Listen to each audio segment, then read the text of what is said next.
شديد البطش والبرهان حافظ الدين والقرآن.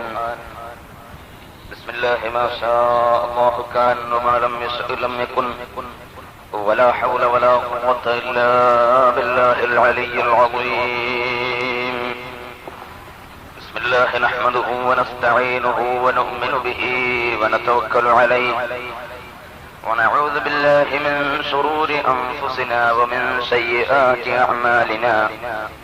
من يهد الله فلا مضل له ومن يضلله فلا هادي له. نشهد أن لا إله إلا الله وحده لا شريك له ونشهد أن محمدا عبده ورسوله أرسله بالهدى ودين الحق ليظهره على الدين كله ولو كره المشركون. അന്നിരായ പണ്ഡിതന്മാരെ, മാന്യ സഹോദരന്മാരെ, സുഹൃത്തുക്കളെ, അല്ലാഹു സുബ്ഹാനഹു വ തആല മഹത്തായ അനുഗ്രഹം നൽകി നേരത്തെ ജുമുഅക്ക് ശേഷം വലിയ ജമാഅത്ത് പള്ളിയിൽ നിന്ന് സംസാരിച്ചതിന്റെ വേറെ ചില ബാക്കി കാര്യങ്ങൾ സംസാരിക്കാനാണ് ഇപ്പോൾ ഉദ്ദേശിച്ചിട്ടുള്ളത്. അല്ലാഹു നിങ്ങൾക്കും എനിക്കും ആഖിറത്തിൽ ഉപകരിക്കുന്ന ഒരു മജ്ലിസായി നമ്മുടെ മജ്ലിസിനെ സ്വീകരിക്കുമാറാകട്ടെ. നാമകമായി ദുആ ചെയ്യുന്നു. നേരത്തെ ഞാൻ പറഞ്ഞു വന്നിരുന്നത് പരിശുദ്ധ ഇസ്ലാം ബുദ്ധിപരമായി നിലനിൽപ്പുള്ള ഒരു പ്രസ്ഥാനമാണ്. അല്ലാഹു സുബ്ഹാനഹു വ തആല ബുദ്ധിപരമായി ചോദ്യം ചെയ്യാൻ കഴിയാത്ത വിധം സുശക്തമായ ഒരു അടിത്തറയുടെ മേലാണ് ഇസ്ലാമിനെ പടുത്തുയർത്തിയിട്ടുള്ളത്. ഏത് ബുദ്ധിയുള്ളവന്റെ മുന്നിലും ഇസ്ലാം സത്യത്തിന്റെ പ്രസ്ഥാനമാണ് എന്നത് സമർത്ഥിക്കാൻ ഇസ്ലാമിനെ സംബന്ധിച്ച് പഠിച്ച ഒരു വ്യക്തിയെ സംബന്ധിച്ചിടത്തോളം കഴിയും. അതിന്റെ എ മുതൽ സെഡ് വരെ എല്ലാ വിഷയങ്ങളും അല്ലാഹു സുബ്ഹാനഹു വ തആല അഥവാ ലോകത്തിന്റെ സൃഷ്ടാവും സംരക്ഷകനുമായ അല്ലാഹുവാണ് പഠിപ്പിച്ചിട്ടുള്ളത്. ആ അല്ലാഹു അമ്പിയാക്കൾ മുഖേന ലോകത്ത് നൽകിയിട്ടുള്ള വിജ്ഞാന സമാഹാരമാണ് ദീനുൽ ഇസ്ലാം. അതിന്റെ പൂർത്തീകരണമാണ് അഷ്റഫുൽ ഖൽഖ് മുഹമ്മദുർ റസൂലുള്ളാഹി സ്വല്ലല്ലാഹു അലൈഹി വസല്ലമ തങ്ങൾ ചെയ്തിട്ടുള്ളത്. അവിടുത്തെ നിന്ന് പഠിപ്പിച്ച എല്ലാ കാര്യങ്ങളും അല്ലാഹുവിന്റെ ദീനാണ്. എത്രത്തോളം മഹാന്മാരായ സ്വഹാബികൾ അഷ്റഫുൽ ഖൽഖ് സ്വല്ലല്ലാഹു അലൈഹി വസല്ലമ തങ്ങളാണ് ലോകത്ത് ഇസ്ലാം ദീനിനെ പഠിപ്പിച്ചത് എന്നും പഠിപ്പിക്കാൻ അല്ലാഹു അധികാരം നൽകിയത് എന്നും നേരത്തെ നാം പറഞ്ഞിട്ടുണ്ട്. ആ പറഞ്ഞ നബി സല്ലല്ലാഹു അലൈഹി വസല്ലമ തങ്ങൾ പഠിപ്പിച്ച ആശയങ്ങൾ വേണ്ടതുപോലെ ഗ്രഹിക്കുകയും ലോകത്തിന് അത് എത്തിച്ചു കൊടുക്കുകയും ചെയ്തിട്ടുള്ളവർ നബി സല്ലല്ലാഹു അലൈഹി വസല്ലമ തങ്ങളുടെ സ്വഹാബികളാണ്. അല്ലാഹു സുബ്ഹാനഹു വ തആല അതിനുവേണ്ടി തന്നെ അവരെ സൃഷ്ടിച്ചിട്ടുള്ളതുമാണ്. ആ നിലക്ക് അല്ലാഹു സുബ്ഹാനഹു വ തആല അവരെ സെലക്ട് ചെയ്തിട്ടുള്ളതുമാണ്. പരിശുദ്ധ ഖുർആൻ സ്വഹാബികളെ സംബന്ധിച്ച് പറഞ്ഞിട്ടുണ്ട്. ഇന്നല്ലദീന യഹുദ്ദൂന അസ്വാതഹും ഇൻദ റസൂലില്ലാഹി ഉലൈക അല്ലദീന ഇംതഹനല്ലാഹു ഖുലൂബഹും ലിത്തഖ്വാ. അഷ്റഫുൽ ഖൽഖ് സ്വല്ലല്ലാഹു അലൈഹി വസല്ലമ തങ്ങളുടെ സദസ്സിൽ നിന്ന് വളരെ പതുക്കെ സംസാരിക്കുന്ന അവിടുത്തെ ശിഷ്യന്മാരായ സ്വഹാബികൾ അവരുടെ ബഹുമാനം പറഞ്ഞതാണ്. സ്വഹാബികളുടെ ബഹുമാനം അല്ലാഹു തആല പറഞ്ഞത് അവർ മുഹമ്മദ് നബി സല്ലല്ലാഹു അലൈഹി വസല്ലമ തങ്ങളുടെ സദസ്സിൽ നിന്ന് പതുക്കെ സംസാരിക്കുന്നവരാണ്. നിങ്ങൾ നോക്കൂ, സ്വഹാബികൾ അവർ രാത്രിയിൽ തഹജ്ജുദ് നിസ്കരിക്കുന്നവരാണ്. അവർ ഇസ്ലാമിന് വേണ്ടി ശരീരം പരിവർത്തിക്കുന്നവരാണ്. അങ്ങനെ എത്രയോ ഘട്ടങ്ങളിൽ അവരുടെ ശരീരത്തിന്റെ ഓരോ ഭാഗങ്ങളും ഇസ്ലാമിന് വേണ്ടി സംഭാവന ചെയ്തിട്ടുള്ളവരാണ്. സ്വഹാബികൾ അല്ലാഹുവിന്റെ ദീനിനു വേണ്ടി നാടും വീടും വിട്ട് എത്രയോ നൂറുകണക്കിന് കിലോമീറ്റർ അകലെ യാത്ര ചെയ്ത് ദീനിനെ സംരക്ഷിച്ചിട്ടുള്ളവരാണ്. എത്രയോ പട്ടിണി വരുന്നവരാണ് ദീനിനു വേണ്ടി. ഇങ്ങനെയെല്ലാം ബഹുമതി നബി സല്ലല്ലാഹു അലൈഹി വസല്ലം തങ്ങളുടെ സ്വഹാബത്തിന് ഉണ്ടെങ്കിലും അല്ലാഹു സുബ്ഹാനഹു വ തആല സ്വഹാബത്തിനെ ബഹുമാനിച്ചുകൊണ്ട് പറഞ്ഞ ഒരു വാചകം കണ്ടോ നിങ്ങൾ? മുഹമ്മദ് നബി സല്ലല്ലാഹു അലൈഹി വസല്ലം തങ്ങളുടെ സദസ്സിൽ നിന്ന് പതുക്കെ സംസാരിക്കുന്നവർ അവരുടെ ഒരു വലിയ ബഹുമാനം പറഞ്ഞതാണ്. എന്താണ് അതിന്റെ കാരണം? അതിന്റെ കാരണം എന്ത് പ്രവർത്തനങ്ങൾ ഭൂമിലോകത്ത് മനുഷ്യൻ സൽക്കർമ്മങ്ങളായി ചെയ്താലും ആ ചെയ്യുന്ന പ്രവർത്തനങ്ങളുടെ എല്ലാം മാനദണ്ഡം, അതിന്റെ എല്ലാം വിജയത്തിന്റെ നിദാനം അഷ്റഫുൽ ഖൽഖ് സല്ലല്ലാഹു അലൈഹി വസല്ലം തങ്ങളെ സംബന്ധിച്ച് അവന്റെ ഹൃദയത്തിലുണ്ടാകുന്ന സ്നേഹവും ബഹുമാനവുമാണ്. ആ സ്നേഹവും ബഹുമാനവും മനസ്സിലില്ലെങ്കിൽ എത്ര തഹജ്ജുദ് നമസ്കരിച്ചതുകൊണ്ടും, എത്ര യുദ്ധത്തിൽ പങ്കെടുത്തതുകൊണ്ടും, എത്ര തന്നെ സേവനങ്ങൾ അനുഷ്ഠിച്ചതുകൊണ്ടും അവന്റെ ബഹുമതിയൊന്നും പറയാനില്ല. മുഹമ്മദ് നബി സല്ലല്ലാഹു അലൈഹി വസല്ലമ തങ്ങളോട് മനസ്സിന്റെ ഉള്ളിൽ എണ്ണമുണ്ടോ, ബഹുമാനമുണ്ടോ, എങ്കിലേ മറ്റ് സൽക്കർമ്മങ്ങൾക്കൊക്കെ പ്രസക്തിയുള്ളൂ. അതുകൊണ്ട് തന്നെ സ്വഹാബത്തിന്റെ ബഹുമതി അല്ലാഹു തആല പറയുന്നു, ഇന്നല്ലദീന യഗുള്ളൂന അസ്വാതഹും ഇൻദ റസൂലില്ലാഹ്. അഷ്റഫുൽ ഖൽഖ് സല്ലല്ലാഹു അലൈഹി വസല്ലം തങ്ങളുടെ സദസ്സിൽ നിന്ന് ശബ്ദം വളരെ പതുക്കെയാക്കി സംസാരിക്കുന്ന സ്വഹാബികൾ അവരുടെ ബഹുമാനം പറഞ്ഞതാണ്. കാരണം വേറൊരായത്തിൽ അല്ലാഹു പറഞ്ഞിട്ടുണ്ട്, യാ അയ്യുഹല്ലദീന ആമനൂ ലാ തർഫഉ അസ്വാതകും ഫൗക സൗത്തിൻ നബി വലാ തജ്ഹറൂ ലഹു ബിൽ ഖൗലി കജഹരി ബഅദികും ലിബഅദ് അൻ തഹ്ബത അമാലുകും വഅൻതും ലാ തശ്ഉറൂൻ.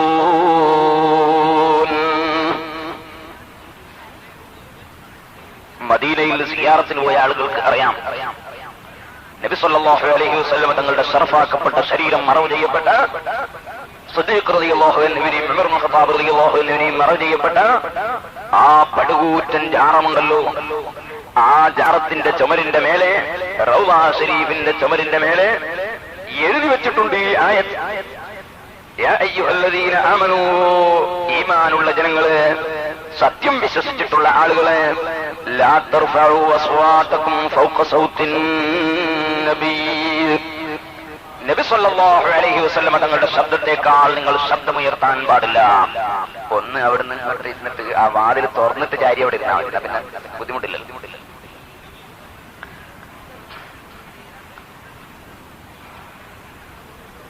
ലാ തർഫഉ അസ്വാതകും ഫൗക സൗത്തിൻ നബി.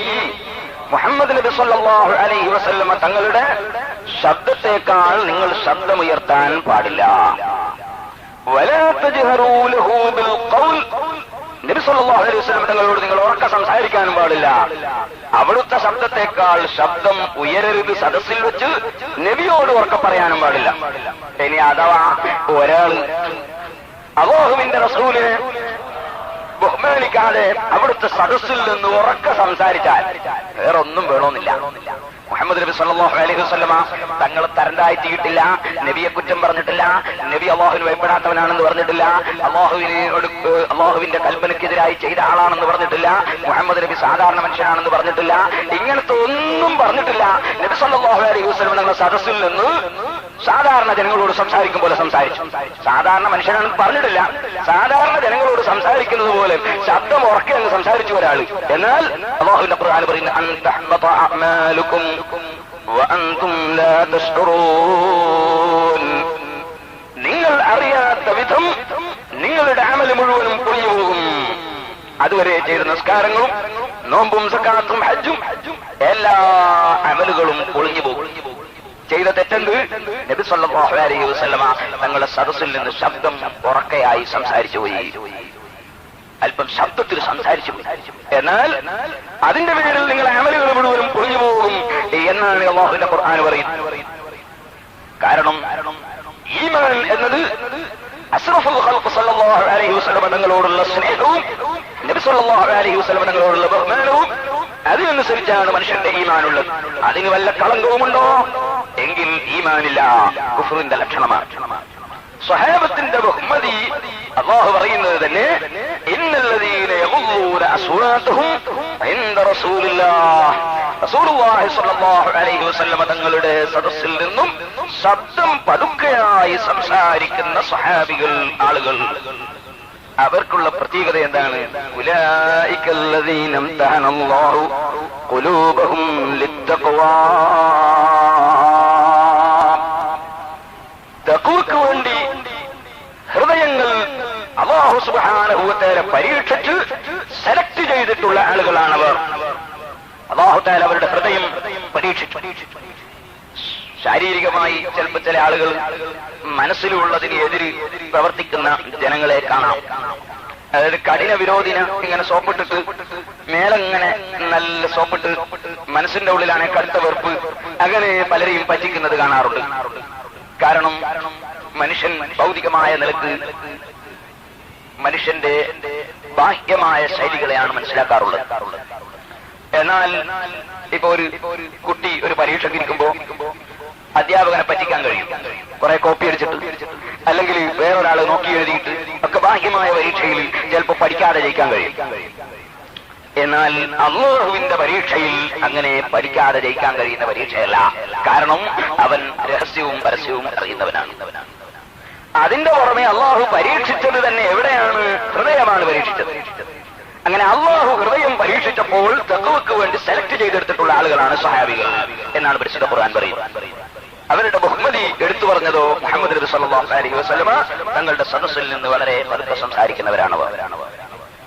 ആ സ്വഹാബികൾക്കാണ് മുഹമ്മദ് നബി സല്ലല്ലാഹു അലൈഹി വസല്ലമ തങ്ങൾ ഇസ്ലാം ദീനിനെ പഠിപ്പിച്ചു കൊടുത്തിരിക്കുന്നത്. അങ്ങനെ അവർക്ക് കിട്ടിയ വിജ്ഞാനം ലോകത്ത് എത്തിച്ചു കൊടുക്കാൻ വേണ്ടി അല്ലാഹുവിന്റെ റസൂല് അവർക്ക് അധികാരവും നൽകി.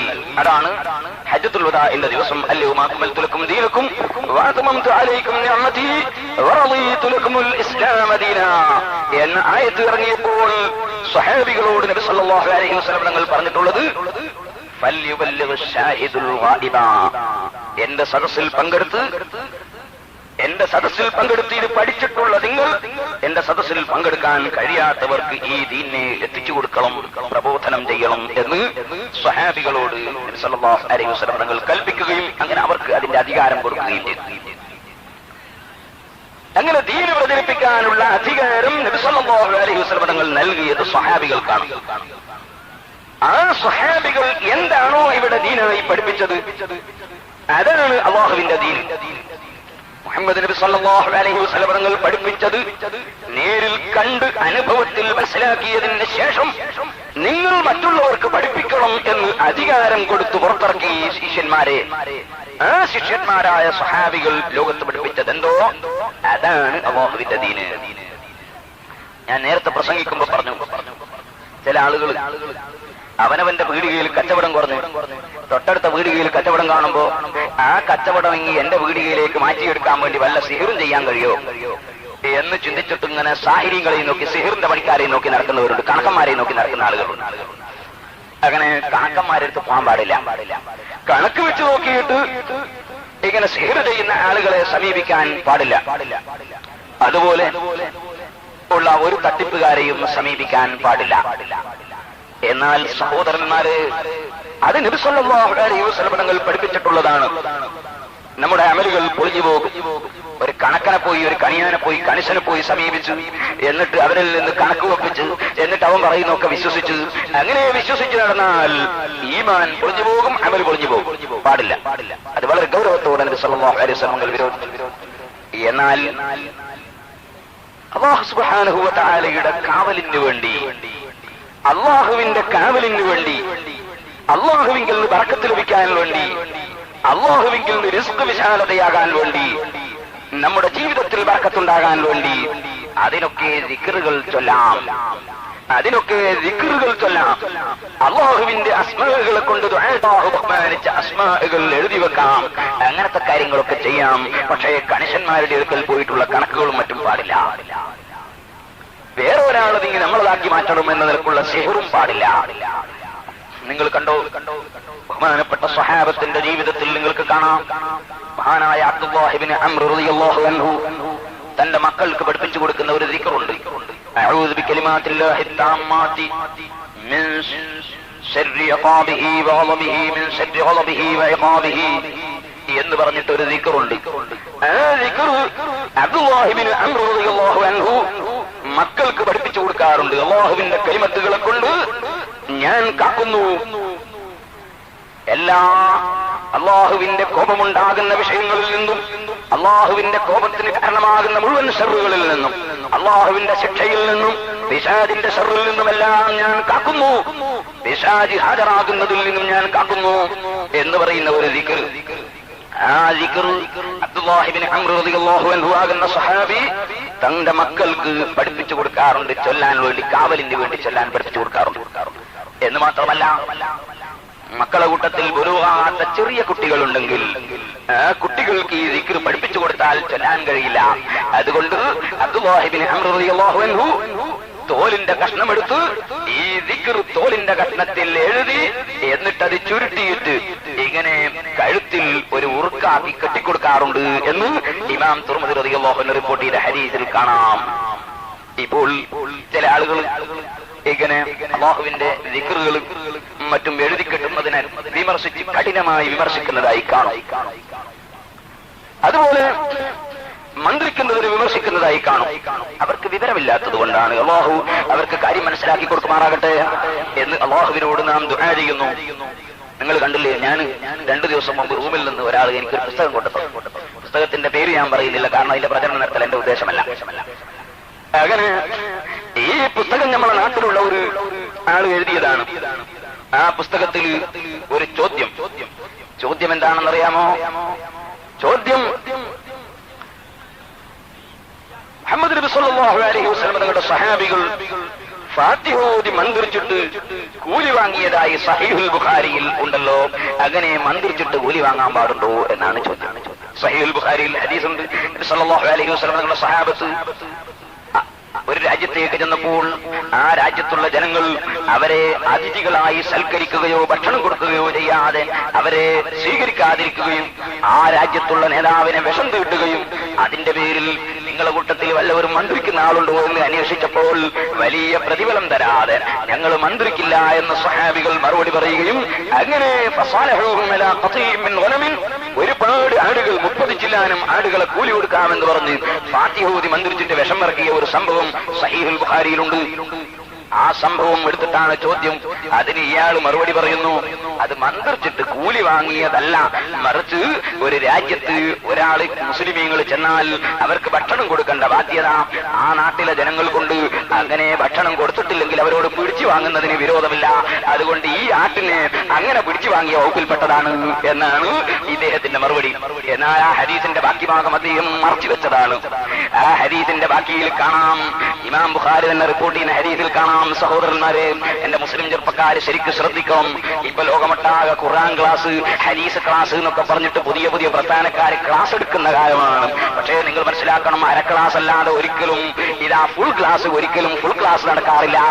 മുഴുവനും ക്ലാസ് പകുതി, ഹദീസ് പകുതി ഓതില്ല, പകുതി അവിടെ മൂടിവെക്കും, ആയത്ത് പകുതി മൂടിവെക്കും. അക്കൂട്ടത്തിൽ ഒന്ന് ഞാനിത് കണ്ടതുകൊണ്ട് മാത്രം പറയുകയാണ്.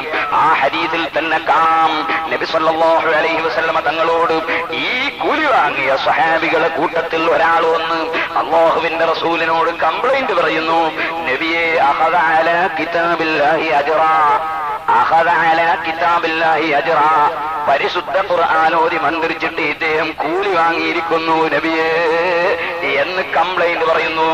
സഹോദരന്മാരെ ചിന്തിക്കണം, ഞങ്ങൾക്ക് സൽക്കാരം കിട്ടാത്തപ്പോ ഞങ്ങൾ കുറെ ആട്ടിനെ പിടിച്ചെടുത്തിരിക്കുന്നു എന്നല്ല, നബിയോട് വന്ന് പറയുന്നത് തന്നെ അഖദ അലാ കിതാബില്ലാഹി അജ്റാ, നബി അല്ലാഹുവിന്റെ ഖുർആൻ ഓതിയിട്ട് ഇദ്ദേഹം ഖുർആൻ ഓതി മന്ത്രിച്ചിട്ട് കൂലി വാങ്ങിയിരിക്കുന്നു എന്ന് നബി സല്ലല്ലാഹു അലൈഹി വസല്ലമ തങ്ങളോട് കംപ്ലൈന്റ് പറയുന്നു. ആ കംപ്ലൈന്റ് പറഞ്ഞപ്പോൾ അല്ലാഹുവിന്റെ റസൂലിന്റെ മറുപടി, അതിഥികളെ സൽക്കരിക്കാത്ത ജനങ്ങളിൽ നിന്ന് നിങ്ങൾക്ക് എത്ര പിടിച്ചെടുക്കുന്നതിനും തെറ്റില്ല എന്നല്ല നബി തങ്ങൾ പറഞ്ഞത്, മറിച്ച് അഹഖ്ഖു മാ അഖദ്തും അലൈഹി അജ്റൻ കിതാബുല്ലാഹ്, അഹഖ്ഖു മാ അഖദ്തും അലൈഹി അജ്റൻ കിതാബുല്ലാഹ്, നിങ്ങൾക്ക് കൂലി വാങ്ങാൻ ഏറ്റവും പറ്റിയ സാധനം, കൂലി വാങ്ങാൻ ഏറ്റവും അർഹതയുള്ള സാധനം കിതാബുല്ലാഹി, അല്ലാഹുവിന്റെ ഖുർആനാണ്. ഖുർആൻ ഓതിയിട്ട് മന്ത്രിച്ച് കൂലി വാങ്ങുന്നത് അർഹതപ്പെട്ട കാര്യമാണ് എന്ന് നബി സല്ലല്ലാഹു അലൈഹി വസല്ലമ തങ്ങൾ പറഞ്ഞ ഒരു വാചകം ആ ഹദീസിന്റെ ബാക്കി ഭാഗത്തുണ്ട്. മറുപടി പറയുന്ന കക്ഷി അതങ്ങനെ തന്നെ മൂടി വെച്ചിരിക്കുന്നു. ഇത് ഞാനൊരു ഉദാഹരണം പറഞ്ഞതാണ്. ഇതുപോലെ ഞാൻ ഒരിക്കലും ഒരു പുസ്തകം വായിച്ചപ്പോൾ ഇപ്പൊ ആളുകൾ കിട്ടുന്നൊക്കെ വായിക്കുക, കിട്ടുന്നൊക്കെ കേൾക്കുക, അങ്ങനെയാണ്. ഇപ്പൊ ഞാൻ ഈ UAE വന്ന് നോക്കുമ്പോ ദുനിയാവട്ടാകെ കേസറ്റ്, എന്ത് കേസറ്റ്? ആളുകളെ ഈമാൻ വെക്കുന്ന കേസറ്റ്. ഞാൻ റൂമില് ചെന്ന് എന്തിനു ചെന്ന് പിരിവിനൊന്നും പോയതല്ല. ഞാൻ അങ്ങനെ റൂമിൽ കയറിയിട്ട് ഈ പ്രാവശ്യം പിരിവെടുത്തിട്ടില്ല. മുമ്പും അങ്ങനെ കഴിയുന്നതും കയറാറില്ല. അങ്ങനെ ഒരു ആവശ്യത്തിന് വേണ്ടി റൂമിൽ ചെന്നു. അപ്പൊ ഒരു സാധാരണക്കാരനായ മനുഷ്യൻ അദ്ദേഹം അങ്ങോട്ട് ചോദിക്കാൻ തുടങ്ങിയില്ലേ ചോദ്യം. ഇയാൾ നീ ചോദ്യമൊക്കെ പഠിക്കുന്ന മനുഷ്യൻ ഒരൊറ്റ മറുപടി ആക്കാറില്ല. ചോദ്യമൊക്കെ പഠിച്ചു വെച്ചിരിക്കുന്നു, എല്ലാ ചോദ്യവും പഠിച്ചു വെച്ചിട്ട് മറുപടി ഒറ്റ ആക്കാറില്ല. ഇത് മനസ്സിലാക്കണം. ചോദ്യമല്ല പഠിച്ചു വെക്കണ്ടേ, മറുപടിയാ പഠിച്ചു വെക്കുന്നത്. ചോദ്യമല്ല പഠിച്ചു വെക്കേണ്ടത്. അങ്ങനെ ഇയാൾ ചോദ്യം ചോദിക്കുന്നത്. കാരണം എന്താ? ചോദ്യങ്ങൾ ഇങ്ങനെ തുരുതരായിട്ട് കൊടുക്കുന്ന കുറെ കേസറ്റുകൾ ഒട്ടാകെ ഇറക്കി വെച്ചിരിക്കുന്നു. അങ്ങനെ ഇങ്ങനെ ചോദ്യം, ഇയാളെ വകെ ചോദ്യം. ഞാൻ ചോദ്യം തുടങ്ങുമ്പോൾ തന്നെ ബാക്കി ചോദ്യം ഞാൻ പറഞ്ഞു കൊടുത്തു. നിങ്ങൾ ചോദിക്കാൻ പോകുന്നതാണ്. കാരണം ആളുകളുടെ മനസ്സിൽ സംശയങ്ങൾ ജനിപ്പിച്ച് ഈമാൻ നഷ്ടപ്പെടുത്താൻ വേണ്ടി ശ്രമിക്കുന്ന ഒരു വലിയ കുതന്ത്രം ഒട്ടാകെ നടന്നു വരുന്നുണ്ട്. അതിനെതിരെ മുസ്ലിം സമൂഹം ബോധവാന്മാരാകണം. ഒരിക്കലും ഒരു പുസ്തകം ഇങ്ങനെ വായിക്കുമ്പോൾ അതിലൊരു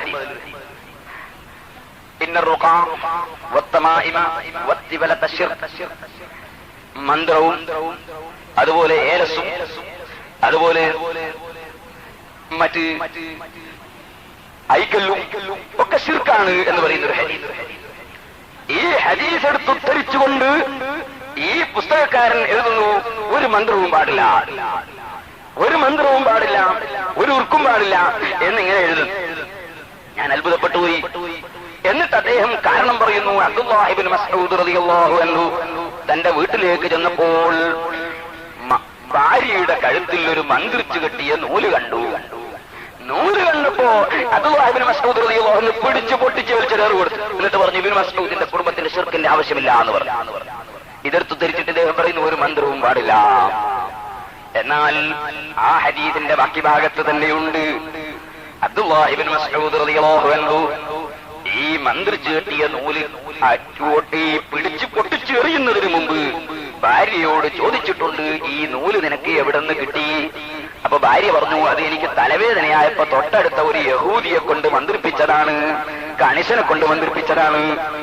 അങ്ങനെ യഹൂദി മന്ത്രിച്ച നൂലാണ്, മുസ്ലിം മന്ത്രിച്ചതല്ല, ഒരു ആലിമ് മന്ത്രിച്ചതല്ല, അതൊരു യഹൂദി മന്ത്രിച്ച നൂലാണ്.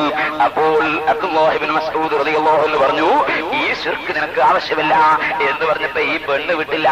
ഭാര്യയാണെന്ന് പറഞ്ഞിട്ട് കയ്യിലെ പെട്ടെന്ന് അവർ അനുവദിച്ചു തരില്ലല്ലോ, ഇത് കെട്ടിയാൽ എന്റെ തലവേദന സുഖപ്പെടാറുണ്ട് എന്ന് പെണ്ണ് പറഞ്ഞപ്പോൾ അബ്ദുല്ലാഹി ഇബ്നു മസ്ഊദ് റളിയല്ലാഹു അൻഹു പറയുന്നു, പെണ്ണെ, അതൊരു ശൈത്താനിന്റെ ബുദ്ധിമുട്ടാണ്, ഒരു പിശാചിന്റെ ബുദ്ധിമുട്ടാണ്. ഈ യഹൂദി ഈ നൂല് മന്ത്രിച്ചു തരുമ്പോൾ പിശാചുമായി അവൻ സ്ഥാപിക്കുന്ന ബന്ധം കാരണം കൊണ്ട് തൽക്കാലം പിശാച് അടങ്ങി നിൽക്കുകയാണ്. എന്നാൽ അല്പം കഴിയുമ്പോൾ അല്ലെങ്കിൽ അല്പം ദിവസം കഴിയുമ്പോൾ വീണ്ടും തലവേദന വരും. വീണ്ടും തൽക്കാലം പിശാചുമായുള്ള ബന്ധം കൊണ്ട് അവന്റെ നൂല് കെട്ടിയാലും നിന്നുപോകും. പക്ഷേ അത് നിനക്ക് പാടുള്ളതല്ല. നിനക്ക് ഞാൻ തന്നെ ഒരു മന്ത്രം അങ്ങോട്ട് പഠിപ്പിച്ചു തരാം, അത് നീ അങ്ങ് മന്ത്രിച്ചോ, ഒരു പിശാചിന്റെ ബുദ്ധിമുട്ടും ഉണ്ടാകുന്നതല്ല. അല്ലാഹുമ്മ അദ്ഹിബിൽ ബഅസ റബ്ബന്നാസ് ഇസ്ഫി അൻത ശാഫി ലാ ശിഫാഅ ഇല്ലാ ശിഫാഉക ശിഫാഅൻ ലാ യുഗാദിറു സഖമാ. ഈ മന്ത്രം നീ മന്ത്രിച്ചോ, അത് നബി സല്ലല്ലാഹു അലൈഹി വസല്ലം തങ്ങൾ അവിടുത്തെ ഭാര്യമാരെ മന്ത്രിച്ച മന്ത്രമാണ്. നബി തങ്ങളെ ജിബ്രീൽ അലൈഹിസ്സലാം മന്ത്രിച്ച മന്ത്രമാണ്. അപ്പോൾ അല്ലാഹുവിന്റെ റസൂലും മലക്കുകളും സഹാബത്തും മന്ത്രിച്ച മന്ത്രങ്ങളുണ്ട്, അത് നീ മന്ത്രിച്ചോ. യഹൂദിയുടെ മന്ത്രം വേണ്ട, അത് ശിർക്കിലേക്ക് കൊണ്ടുപോകുന്നതാണ്, അത് വേണ്ട എന്നാണ് അബ്ദുല്ലാഹി ഇബ്നു മസ്ഊദ് റളിയല്ലാഹു എന്ന് പറഞ്ഞിട്ടുള്ളത്. ഇതുപോലെ സഹോദരന്മാരെ, ഈ ഏലസുകളോ അല്ലെങ്കിൽ ഐക്കല്ലുകളോ പാടില്ലെന്ന് പറഞ്ഞാൽ ഒരു കല്ലിന് ബഹുമാനമുണ്ടെന്ന നിലക്ക് കല്ല് തുളച്ചിട്ട് നമ്മൾ അരയിൽ കെട്ടാൻ പാടില്ല. അതുപോലെ തന്നെ ഏതെങ്കിലും കാഫിരീങ്ങളോ അല്ലെങ്കിൽ തെറ്റോ ശരിയോ അറിയാത്തവരോ എഴുതിത്തരുന്ന ഏതെങ്കിലും കാര്യങ്ങൾ എഴുതി കെട്ടാൻ പാടില്ല. അതേ സമയത്ത് സഹാബത്ത് ലോകത്ത് പഠിപ്പിക്കുന്നു, ദിക്ർ എഴുതി കെട്ടുന്നു. അബ്ദുല്ലാഹി ഇബ്നു അംർ റളിയല്ലാഹു അൻഹു അവിടുത്തെ മക്കൾക്ക് തോലിന്റെ കഷ്ണത്തിൽ ദിക്ർ എഴുതിയിട്ട് കഴുത്തിൽ കെട്ടിക്കൊടുക്കുന്നു. ബഹുമാനപ്പെട്ട ഇമാം തുർമുദി റളിയല്ലാഹു അൻഹു റിപ്പോർട്ട് ചെയ്ത ഹദീസിൽ കാണാം. ഞാനിത് പറഞ്ഞത് ഞാനേതായാലും ഉറുക്കെട്ടാൻ വന്നതല്ല, ഉറുക്കെഴുതാൻ വന്നതല്ല, പരിപാടിയില്ല. ഞാൻ പറഞ്ഞതെന്തിന്, നാം എവിടെ വെച്ചെങ്കിലും എന്തെങ്കിലും കേൾക്കുമ്പോഴേക്ക് നമ്മൾ മുമ്പ് പഠിച്ചതൊക്കെ തെറ്റാണ് പെട്ടെന്ന് തീരുമാനിക്കരുത്. അങ്ങനെ തീരുമാനിക്കുന്ന ഒരു മനസ്ഥിതി നമുക്കുണ്ടാകരുത്. ആളുകളെ പറ്റിക്കാൻ വേണ്ടി പലരും അല്ലാഹുവിന്റെ റസൂലിന്റെ ഹദീസുകൾ എത്രയോ മൂടി വെച്ചുകൊണ്ട് ലോകത്ത് പ്രചരിപ്പിക്കുന്നുണ്ട്. ആയത്തുകളുടെ അർത്ഥങ്ങൾ മാറ്റിവെച്ചുകൊണ്ട് ജനങ്ങളെ തെറ്റിദ്ധരിപ്പിക്കുന്നുണ്ട്. അതുകൊണ്ടാണ് ഞാൻ ഇക്കാര്യം പറഞ്ഞത്. ഒരാള് ഞാൻ റൂമിൽ ചെന്നപ്പോ ചോദിച്ച വേറൊരു സംശയം. ഞാൻ സംശയങ്ങൾ ഇങ്ങനെ എടുത്ത് പറയല്ല, ഞാൻ ഇപ്പൊ ഇവിടെ വന്നപ്പോ ആദ്യം കിട്ടിയ സംശയം.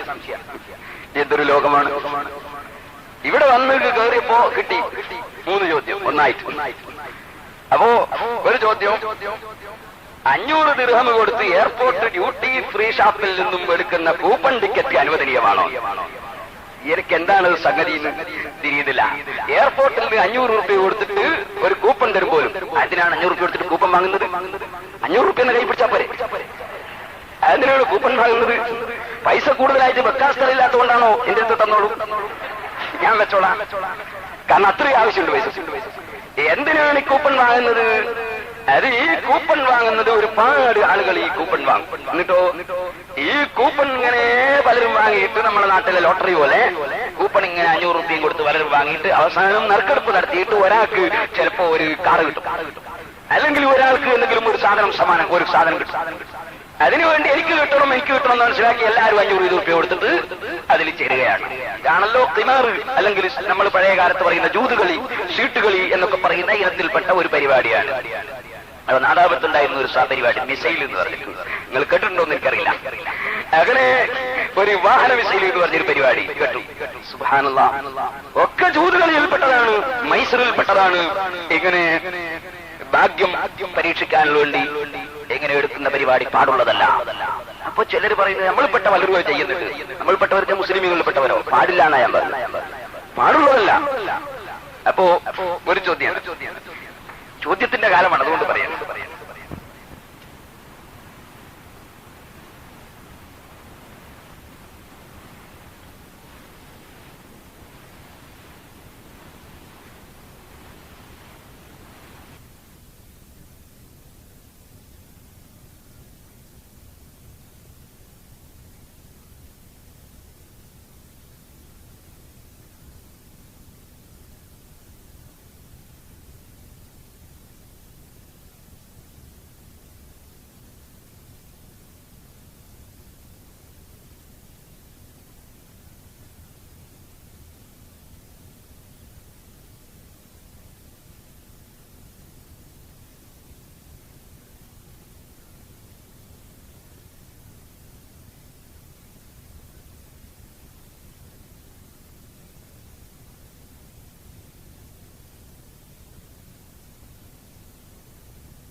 ചോദ്യത്തിന്റെ കാലമാണ്, അതുകൊണ്ട് പറയാം.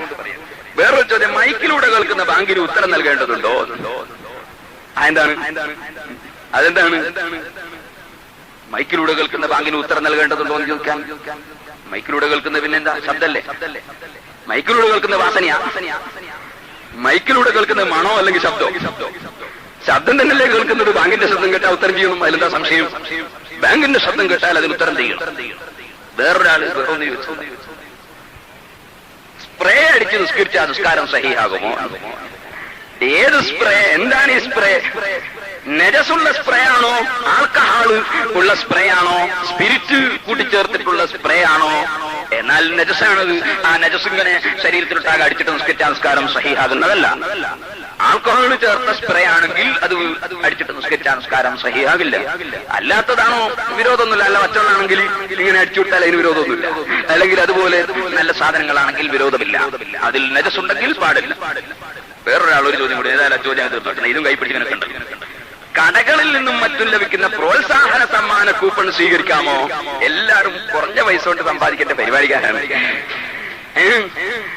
ഈ കടകളിൽ നിന്ന് ലഭിക്കുന്ന സമ്മാന കൂപ്പൺ എന്ന് പറഞ്ഞാൽ എന്താണ്?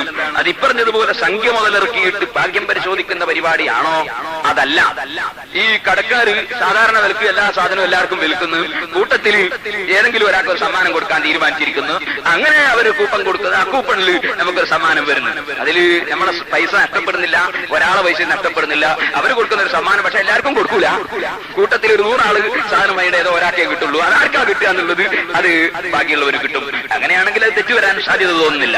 അതല്ലാത്ത നിലയ്ക്ക് നേരത്തെ പറഞ്ഞതുപോലെ ഭാഗ്യം പരിശോധിക്കുന്ന രൂപത്തിലാണെങ്കിൽ അത് പാടുള്ളതല്ല. ആ ഭാഗം ഇരിക്കട്ടെ. പറഞ്ഞു വന്നത്, അപ്പോ ഇങ്ങനെ ആളുകൾ ഹൃദയത്തിൽ പല സംശയങ്ങളും എടുത്തിട്ട് ജനങ്ങളെ തെറ്റിദ്ധരിപ്പിക്കുന്ന ഒരു സ്വഭാവം ലോകമൊട്ടാകെ നടന്നു വരുന്നത്. ഞാൻ റൂമിൽ ചെന്നപ്പോ ഒരാള് എന്നോട് ചോദിക്കുന്നത്, മുഹമ്മദ് നബി സല്ലല്ലാഹു അലൈഹി വസല്ലമ തങ്ങള് അല്ലെങ്കിൽ ലോകത്ത് കഴിഞ്ഞുപോയ ഔലിയാക്കൾ അവര് ഇബ്രാഹിം നബി അലൈഹി സ്വലാത്തു വസ്സലാമിന്റെ കാലത്ത് ഇബ്രാഹിം നബിയെ തീയിലിടുമ്പോൾ ഇബ്രാഹിം നബിയുടെ കൂടെ ഞാനും ഉണ്ടായിരുന്നു എന്ന് അബ്ദുൽ ഖാദിർ ജീലാനി ഖദ്ദസല്ലാഹു സിർറുൽ അസീസ് തങ്ങൾ പറഞ്ഞതായി ഒരു പദ്യം കാണുന്നുണ്ടല്ലോ. ഇബ്രാഹിം നബിയുടെ കാലത്ത് എങ്ങനെ മുഹീദ്ദീൻ ശൈഖ് തീയിലിടുമ്പോ കൂടെ ഉണ്ടാകലെന്നാണ് ചോദ്യം. ഒരാളെ ചോദ്യമാണ്. യഥാർത്ഥത്തിൽ ഖുർആൻ പഠിക്കാത്തത് കൊണ്ടാണ് ആ ചോദ്യം വരുന്നത്. പരിശുദ്ധ ഖുർആനിൽ അല്ലാഹു സുബ്ഹാനഹു വ തആല പറഞ്ഞിട്ടുണ്ട്, ആദം നബി അലൈഹി സ്വലാത്തു വസ്സലാമിനെ സൃഷ്ടിച്ചതിന് ശേഷം ആദം നബി അലൈഹി സ്വലാമിന്റെ മുതുകിൽ നിന്ന് എല്ലാ ആളുകളെയും അല്ലാഹു തആല പുറത്തേക്ക് കൊണ്ടുവന്നു, മുഴുവൻ ആളുകളെയും. വഇദ് അഖ്റജ റബ്ബുക മിൻ ബനി ആദമ, ആദം നബി അലൈഹി സ്വലാത്തു വസ്സലാമിന്റെ മുതുകിൽ നിന്ന് അല്ലാഹു സുബ്ഹാനഹു വ തആല പുറത്തേക്ക് കൊണ്ടുവന്നു. ആരെ? ആദം നബിയുടെ മക്കളെ മുഴുവനും പുറത്തു കൊണ്ടുവന്നു. അപ്പൊ ആദം നബി അലൈഹിസ്സലാമിന്റെ കാലത്ത് ആദം നബിയുടെ മുതുകിൽ നിന്ന് ലോകത്തുള്ള മുഴുവൻ ജനങ്ങളെയും അല്ലാഹു പുറത്ത് കൊണ്ടുവന്നിട്ടുണ്ട്. അക്കാലത്ത് അങ്ങനെ എപ്പോ ഇബ്രാഹിം നബിയും നൂഹ് നബിയും ഒക്കെ രംഗത്ത് വരുന്നതിന് മുമ്പ് ആദം നബി അലൈഹിസ്സലാമിന്റെ കാലത്ത് തന്നെ നമ്മളടക്കണ്ട്, മറ്റ് ഔലിയാക്കളുടെ അടുക്കട്ടെ, നമ്മളെ സാധാരണ ഓർഡിനറി മനുഷ്യന്മാരുണ്ടല്ലോ, അവരടക്കം ആദം നബി അലൈഹിസ്സലാമിന്റെ മുതുകിൽ നിന്ന് പുറത്തു വന്നിട്ടുണ്ട്. എന്നിട്ടോ അല്ലാഹു സുബ്ഹാനഹു വ തആല മുഴുവൻ ആളുകളോടും അവിടെ വെച്ചൊരു ചോദ്യം ചോദിച്ചിട്ടുണ്ട്. അലസ്തു ബിറബ്ബിക്കും ഖാലൂ ബലാ ശഹീദിനാ, അലസ്തു ബിറബ്ബിക്കും, ഞാൻ നിങ്ങളുടെ റബ്ബല്ലയോ എന്ന് എല്ലാ മനുഷ്യരോടും ഖിയാമത്ത് നാൾ വരെ ആദം നബി അലൈഹിസ്സലാമിന്റെ മുതുകിൽ നിന്ന് വരുന്ന മുഴുവൻ ആളുകളെയും ആദം നബിയുടെ മുതുകിൽ നിന്ന് പുറപ്പെടുവിച്ചതിന് ശേഷം അല്ലാഹു സുബ്ഹാനഹു വ തആല ചോദിക്കുന്നു, ഞാൻ നിങ്ങളുടെ റബ്ബല്ലയോ? ഖാലൂ ബലാ ശഹീദിനാ, എല്ലാവരും അവിടുന്ന് സമ്മതിച്ചു പറയുന്നു, അതേ പടച്ചവനെ, നീ ഞങ്ങളുടെ റബ്ബാണ്. ഇങ്ങനെ ഒരു ചോദ്യവും ഉത്തരവും അല്ലാഹുവിനോട് നമ്മളെ പൂർവ്വകാലത്ത് കഴിഞ്ഞു പോയിട്ടുണ്ടെന്ന്, അതെല്ലാ മനുഷ്യരിൽ നിന്നും കഴിഞ്ഞു പോയിട്ടുണ്ടെന്ന് ഖുർആൻ പറയുന്നു. സഹോദരന്മാരെ, ഞാൻ ജനിച്ചതെപ്പോഴാണെന്നറിയോ? 1960-ലാണ്. പക്ഷേ അല്ലാഹു ഖുർആനിൽ പറയുന്നു, ഞാൻ മുമ്പുണ്ടായിരുന്നു. എന്നിട്ട് ഞാനുമായി അല്ലാഹു തആല എന്നോട് ചോദിച്ചിരുന്നു, അലസ്തു ബിറബ്ബിക്കും, നിന്റെ റബ്ബാനാണോ എന്ന് ചോദിച്ചു. ചോദിച്ചിരുന്നു. അത് അള്ളാഹുവാണെന്ന് ഞാൻ മറുപടി പറഞ്ഞിരുന്നു. എപ്പോ? ആദം നബിയെ പടച്ചപ്പോ അന്ന് 960 ആയിട്ടില്ല. ആദം നബി അലൈഹിസ്സലാമിനെ പടച്ച കാലത്ത് തന്നെ നമ്മളൊക്കെ ഉണ്ടായിരുന്നുവെന്നും നമ്മളോട് പല കാര്യങ്ങളും സംസാരം നടന്നിട്ടുണ്ടെന്നും പരിശുദ്ധ ഖുർആന് പറയുന്നു. അതിന്റെ ശേഷമാണോ ഇബ്രാഹിം നബി വന്നത്, നൂഹ് നബി അലൈഹിസ്സലാം വന്നത് എന്ന് ചിന്തിച്ചാൽ എല്ലാവർക്കും അറിയാം അതിന് ശേഷമാണ്. അപ്പോൾ പിൽക്കാലത്ത് വന്ന ജനങ്ങളൊക്കെ മുമ്പ് തന്നെ ഉണ്ടായിരുന്നു. ശാരീരിക ലോകത്ത് പിന്നെയാണ് വന്നതെങ്കിലും ആത്മീയ ലോകത്ത് ആദം നബി അലൈഹിസ്സലാമിന്റെ കാലത്ത് തന്നെ നമ്മളൊക്കെ ഉണ്ടായിരുന്നു. പക്ഷേ ആ ആത്മീയ ലോകത്തുള്ളവർ ആത്മീയമായ ചില പ്രവർത്തനങ്ങൾ ചെയ്തിട്ടുണ്ട്. അതെല്ലാവരും ചെയ്തിട്ടില്ല. മഹാന്മാരിൽ ആത്മീയമായ പ്രവർത്തനങ്ങൾ നടന്നിട്ടുണ്ട്. അതാണ് അഷ്റഫുൽ ഖൽഖ് സല്ലല്ലാഹു അലൈഹി വസല്ലം തങ്ങൾ അവിടുന്ന് പഠിപ്പിച്ചു, കുന്തു നബിയ്യൻ വ ആദമു ലമുൻജദിലും ഫീ തീനതിഹി. ആദം നബി കളിമണ്ണിലായിരുന്ന സമയത്ത് തന്നെ ഞാൻ നബിയായിരുന്നു. ആദം നബി കളിമണ്ണിലായിരുന്ന സമയത്ത് തന്നെ മുഹമ്മദ് നബി സ്വല്ലല്ലാഹു അലൈഹി വസല്ലമ തങ്ങൾ നബിയായിരുന്നു. പരിശുദ്ധ ഖുർആനും പറഞ്ഞില്ലേ, ഇന്നാ അർസൽനാക ഷാഹിദൻ വമുബശ്ശിറൻ വനദീറാ വദാഇയൻ ഇലല്ലാഹി ബിഇذനിഹി വസിറാജൻ മുനീറാ. നബിയെ, അങ്ങേ നമ്മൾ സാക്ഷിയാക്കി പറഞ്ഞേച്ചിരിക്കുന്നു. ഇന്നതിന് സാക്ഷിയെന്ന് അല്ലാഹു പറഞ്ഞിട്ടില്ല. അപ്പൊ ആദം നബിയെ പടക്കുമ്പോഴും മുഹമ്മദ് നബി തങ്ങൾ സാക്ഷിയായി നിലനിൽക്കുന്നുണ്ടായിരുന്നു. അതിനു മുമ്പ് ആകാശങ്ങളെ പടക്കുമ്പോഴും മുഹമ്മദ് നബി തങ്ങൾ സാക്ഷിയായി ഉണ്ടായിരുന്നു. സഹോദരന്മാര് ചിന്തിക്കണം, ഒരു ഹദീസിന്റെ റിപ്പോർട്ടിന്റെ പരമ്പരയിൽ ഒരുപക്ഷെ ദുർബലരായ ജനങ്ങളുണ്ടെങ്കിലും ആ ഹദീസിന്റെ ആശയം ശരിയാണ്. അഷ്റഫുൽ ഖൽഖ് സല്ലല്ലാഹു അലൈഹി വസല്ലമ തങ്ങളാണ് ഒന്നാമത്തെ സൃഷ്ടിയായി സൃഷ്ടിക്കപ്പെട്ടത്. അതിനുശേഷമാണ് മറ്റുള്ള മുഴുവൻ സൃഷ്ടികളെയും സൃഷ്ടിക്കപ്പെട്ടത്. പക്ഷേ അത് ശാരീരിക ലോകത്തല്ല, ആത്മീയ ലോകത്താണ്. ആ ആത്മീയ ലോകത്ത് മുഹമ്മദ് നബി സല്ലല്ലാഹു അലൈഹി വസല്ലം ആദ്യമേ ഉണ്ടായിരുന്നു. അഥവാ അള്ളാഹു ആദ്യമായി പടച്ചത് മുഹമ്മദ് നബി സ്വല്ലല്ലാഹു അലൈഹി വസല്ലം തങ്ങളെയാണ്. അതിനുശേഷമാണ് മറ്റുള്ളവരെ മുഴുവനും പടച്ചിരിക്കുന്നത്. എന്നാൽ ലോകത്തുള്ള മുഴുവനുകളെയും ആദം നബി അലൈഹിസ്സലാമിന്റെ മുതുകിൽ നിന്ന് പുറത്തേക്ക് കൊണ്ടുവന്നിരുന്നു. ആ കൊണ്ടുവന്നതിൽ നമ്മളൊക്കെയും ഉണ്ടായിരുന്നു. ലോകത്തുള്ള എല്ലാ മുഅ്മിനീങ്ങളും ഉണ്ടായിരുന്നു, കാഫിരീകളും ഉണ്ടായിരുന്നു. എന്നാൽ അതിൽ അള്ളാഹു പ്രത്യേകം തൗഫീഖ് കൊടുത്ത മഹാന്മാർ, അവർക്ക് അന്ന് നടന്ന സംഭവ വികാസങ്ങൾ ഓർമ്മയുണ്ട്. അലി ഇബ്നു അബീ ത്വാലിബ് റളിയല്ലാഹു അൻഹുവിനോട് അല്ലാഹുവിന്റെ റസൂൽ ഈ സമ്മേളനത്തെ സംബന്ധിച്ച് ഓർമ്മിപ്പിച്ചപ്പോൾ, ആലമുൽ അർവാഹിൽ നടന്ന ആദം നബി അലൈഹിസ്സലാമിന്റെ കൂടെ നടന്ന ആ ഒരു സമ്മേളനത്തെ സംബന്ധിച്ച് ഓർമ്മിപ്പിച്ചപ്പോൾ അലി റളിയല്ലാഹു അൻഹു സദസ്സിൽ നിന്ന് പറഞ്ഞു, ആ സമ്മേളനം എനിക്കിപ്പോഴും ഓർമ്മയുണ്ട്. മറ്റാർക്കും ഓർമ്മയില്ല, അലി ഇബ്നു അബീ ത്വാലിബിന് ഓർമ്മയുണ്ട്. അത് അല്ലാഹു തആല ചിലർക്ക് കൊടുക്കുന്ന പവറാണ്. അതിന് നമുക്ക് അസൂയപ്പെട്ടിട്ട് കാര്യമില്ല. അല്ലാഹുവിന്റെ റസൂൽ ഇമാം ബുഖാരി റിപ്പോർട്ട് ചെയ്യുന്ന ഹദീസിൽ പഠിപ്പിക്കുന്നു, അൽ അർവാഹു ജുനൂദും മുജന്നദത്തുൻ ഫമാ തആറഫ മിൻഹാ ഇഖ്തലഫ് വമാ തനാകറ മിൻഹാ ഇഖ്തലഫ്. അൽ അർവാഹു ജുനൂദും മുജന്നദ. ആത്മാവുകൾ മുഴുവനും സൈന്യങ്ങളാണ്, ഒന്നായി ഇറങ്ങി പുറപ്പെട്ട സൈന്യങ്ങളാണ്. ആ സൈന്യങ്ങളെ പോലെ അർവാഹികൾ ഒന്നായി ആദം നബി അലൈഹിസ്സലാമിന്റെ മുതുകിൽ നിന്ന് പുറത്തു വന്നിട്ടുണ്ട്. ഫമാ തആറഫ മിൻഹാ ഇഖ്തലഫ്. അന്ന് പരസ്പരം പരിചയപ്പെട്ട ഏതൊക്കെ ആത്മാക്കളുണ്ടോ ആ ആത്മാക്കൾ ഭൂമി ലോകത്ത് ശരീരത്തിലായി വരുമ്പോൾ പരസ്പരം ഇണങ്ങിച്ചേരുന്നതാണ്. അന്ന് ആ യോഗത്തിൽ വെച്ച് തന്നെ പരസ്പരം തെറ്റിപ്പോയവരുണ്ട്. അവരിവിടെ വെച്ചും തമ്മിൽ തെറ്റിപ്പോകുന്നതാണ്. അപ്പൊ മുമ്പ് കാലത്ത് തന്നെ കുറെ കാര്യങ്ങളൊക്കെ ആത്മീയ ലോകത്ത് കഴിഞ്ഞു പോയിട്ടുണ്ട്. അതിന്റെ പരിണിത ഫലങ്ങൾ ഭൂമി ലോകത്ത് പിന്നീട് വരുന്നുണ്ട്. ആ ആത്മീയ ലോകത്തുള്ള പ്രവർത്തനങ്ങൾ ആത്മീയമായി പവറുള്ളവർക്ക് അല്ലാഹു നൽകുന്നതാണ്. അത് നൂഹ് നബി അലൈഹിസ്സലാമിന്റെ കാലത്തുമുണ്ട്, ഇബ്രാഹിം നബിയുടെ കാലത്തുമുണ്ട്, മൂസാ നബി അലൈഹിസ്സലാമിന്റെ കാലത്തുമുണ്ട്, എല്ലാ കാലത്തുമുണ്ട്. പിന്നെ ജനിച്ചവരെങ്ങനെ അന്നുണ്ടായി എന്ന ചോദ്യം പ്രസക്തമല്ല. അതിന്റെയും മുമ്പ് തന്നെയും ഉണ്ട്. ആദം നബിയുടെ മുതുകിൽ നിന്ന് എല്ലാവരെയും ലോകത്ത് പുറത്തു കൊണ്ടുവന്നിട്ടുണ്ടെന്ന് ഖുർആൻ പറയുന്നു. ഞാനിത് പറയാൻ കാരണം, എന്താണ് ഖുർആൻ എന്ന് പഠിക്കാതെ, എന്താണ് ഹദീസ് പഠിപ്പിച്ചതെന്നറിയാതെ പൂർവ്വകാലത്തുള്ള വിശ്വാസാചാരങ്ങളെ മുഴുവനും ചോദ്യം ചെയ്ത് മുസ്ലിം സമുദായത്തിൽ ഭിന്നിപ്പുണ്ടാക്കാൻ ശ്രമിക്കുന്നവരുണ്ട്. സഹോദരന്മാരെ, ആ ഒരു കൂട്ടത്തിൽ നമ്മളുടെ അറിവുകേട് കൊണ്ട് നാം പെട്ടുപോകരുതെന്ന് മനസ്സിലാക്കി കാര്യം ഓർമ്മിപ്പിച്ചതാണോ? എന്നോടൊരാൾ പറഞ്ഞ ആളെന്നെ ചോദിച്ചു വേറൊരു സംശയം. അതായത് മുഹമ്മദ് നബി സല്ലല്ലാഹു അലൈഹി വസല്ലമ തങ്ങൾക്ക് മറഞ്ഞ കാര്യങ്ങളൊക്കെ അള്ളാഹു അറിയിച്ചു കൊടുക്കുന്നുവെങ്കിൽ പിന്നീട് വരുന്ന കാര്യമൊക്കെ മുൻകൂട്ടി പറയാൻ നബിതങ്ങൾക്ക് കഴിയുന്നുവെങ്കിൽ മേലാൽ വരുന്ന വിഷയം പറഞ്ഞോവർ അള്ളാഹുവിന്റെ ഔലിയായിനും അമ്പിയായിനും അള്ളാഹു തആല കൊടുക്കുന്ന ഒരു കഴിവാണ് പിൽക്കാലത്ത് വരുന്ന കാര്യം മുൻകൂട്ടി പറയാനുള്ള കഴിവ്. അങ്ങനെ ഒരു മുഹമ്മദ് നബി സല്ലല്ലാഹു അലൈഹി വസല്ലമ തങ്ങൾക്കുണ്ടെങ്കിൽ ഇയാൾ ചോദിക്കുന്ന സംശയം, മുഹമ്മദ് നബി സല്ലല്ലാഹു അലൈഹി വസല്ലമ തങ്ങളുടെ അടുക്കൽ കുറെ ആളുകൾ വന്നിട്ട് പറഞ്ഞു, നബിയെ ഞങ്ങൾക്ക് ഖുർആൻ പഠിപ്പിക്കാൻ വേണ്ടി കുറച്ച് ആളെ പറഞ്ഞു തരണം. അപ്പൊ അല്ലാഹുവിന്റെ റസൂൽ കുറച്ച് സഹാബികളെ ഖുർആൻ പഠിപ്പിക്കാൻ വേണ്ടി പറഞ്ഞു. അവര് വഴിക്കെത്തിയപ്പോൾ ഈ കൊണ്ടുപോയ ആളുകൾ ചതിച്ചു കൊന്നുകളഞ്ഞു ഈ സഹാബികളെ മുഴുവനും. എങ്ങനെ ഇവരെ മുഴുവനും ചതിച്ചു കൊന്നുകളഞ്ഞു. ആ കൊന്നുകളഞ്ഞതിന്റെ പേരിൽ അല്ലാഹുവിന്റെ റസൂൽ അങ്ങേയറ്റം വേദനിച്ച് അങ്ങനെ അല്ലാഹുവിനോട് ദുആ ചെയ്തു, ഒരുപാട് ദുആ ചെയ്തു. കൂട്ടത്തിൽ 5 വഖത്ത് നിസ്കാരത്തിലും നബി സല്ലല്ലാഹു അലൈഹി വസല്ലം തങ്ങൾ ഖുനൂത്ത് ഓതി ദുആ ചെയ്തു അവർക്കെതിരെ. അങ്ങനെ ദുആ ചെയ്തത് ഇമാം ബുഖാരി റളിയല്ലാഹു അൻഹു റിപ്പോർട്ട് ചെയ്ത ഹദീസിലുണ്ട്.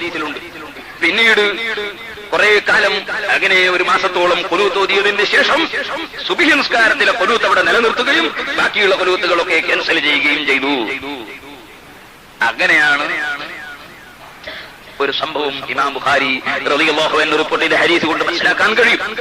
എന്നാൽ അതുപോലെ ഇമാം ഹാക്കിം റളിയല്ലാഹു അൻഹു റിപ്പോർട്ട് ചെയ്ത ഹദീസ്, അങ്ങനെ തുടങ്ങിയ ഹദീസിന്റെ ഗ്രന്ഥങ്ങളൊക്കെ കൂടി വെച്ച് മനസ്സിലാക്കുമ്പോൾ ഇത് ഗ്രഹിക്കാൻ കഴിയും. ഇമാം നവവി റഹ്മത്തുള്ളാഹി അലൈഹി തങ്ങൾ അവിടുത്തെ ശർഹുൽ മുഹദ്ദബിൽ അത് വളരെ വ്യക്തമായി രേഖപ്പെടുത്തി വെച്ചിട്ടുണ്ട്.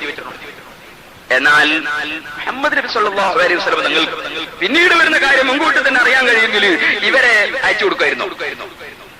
കാരണം ഇവര് ഖുർആൻ പഠിപ്പിക്കാനാണെന്ന് പറഞ്ഞ് ചതിച്ചു കൊണ്ടുപോയി കൊല്ലാനാണെന്ന് റസൂലുള്ളാഹി ആദ്യം തന്നെ തിരിഞ്ഞാൽ പിന്നെ നബി സല്ലല്ലാഹു അലൈഹി വസല്ലം തങ്ങൾ ഇവരെ പറഞ്ഞേച്ചു കൊടുക്കുമോ? അപ്പൊ മുഹമ്മദ് നബിക്ക് അങ്ങനെയൊന്നും അറിയാൻ കഴിയില്ല എന്നല്ലേ മനസ്സിലാകുന്നത്. ഇതാണ് സത്യം. എന്നാൽ സഹോദരന്മാരെ, നിങ്ങൾ ചിന്തിക്കണം. നിങ്ങൾ കണ്ടോ, ഇമാം ബുഖാരി തന്നെ റിപ്പോർട്ട് ചെയ്യുന്ന വേറൊരു ഹദീസ്, മഹാനായ നബി സല്ലല്ലാഹു അലൈഹി വസല്ലം തങ്ങൾ മൂത്തത്ത് യുദ്ധത്തിലേക്ക് സഹാബത്തിനെ പറഞ്ഞേക്കുന്നു. അങ്ങനെ പറഞ്ഞേക്കുമ്പോൾ അല്ലാഹുവിന്റെ റസൂൽ സഹാബത്തിനോട് പറയുന്നു, ഇതാ സെയ്ദ് ഇബ്നു ഹാരിസ് റളിയല്ലാഹു അൻഹു കൊടി പിടിക്കട്ടെ. ആ സെയ്ദ് ഇബ്നു ഹാരിസ് റളിയല്ലാഹു അൻഹു യുദ്ധത്തിൽ വീണ് കഴിഞ്ഞാൽ, വെട്ടേറ്റ് വീണ് കഴിഞ്ഞാൽ അബ്ദുല്ലാഹി ഇബ്നു റവാഹ റളിയല്ലാഹു അൻഹു കൊടി പിടിക്കട്ടെ. ആ അബ്ദുല്ലാഹി ഇബ്നു റവാഹ റളിയല്ലാഹു അൻഹു വീണ് കഴിഞ്ഞാൽ ജഅഫർ ഇബ്നു അബീ ത്വാലിബ് റളിയല്ലാഹു അൻഹു കൊടി പിടിക്കട്ടെ. അദ്ദേഹവും വീണ് കഴിഞ്ഞാൽ പിന്നെ എന്ത് ചെയ്യണം എന്നതിന് ഇന്ന വ്യക്തിയെന്ന് നബി സല്ലല്ലാഹു അലൈഹി വസല്ലം പറയുന്നില്ല.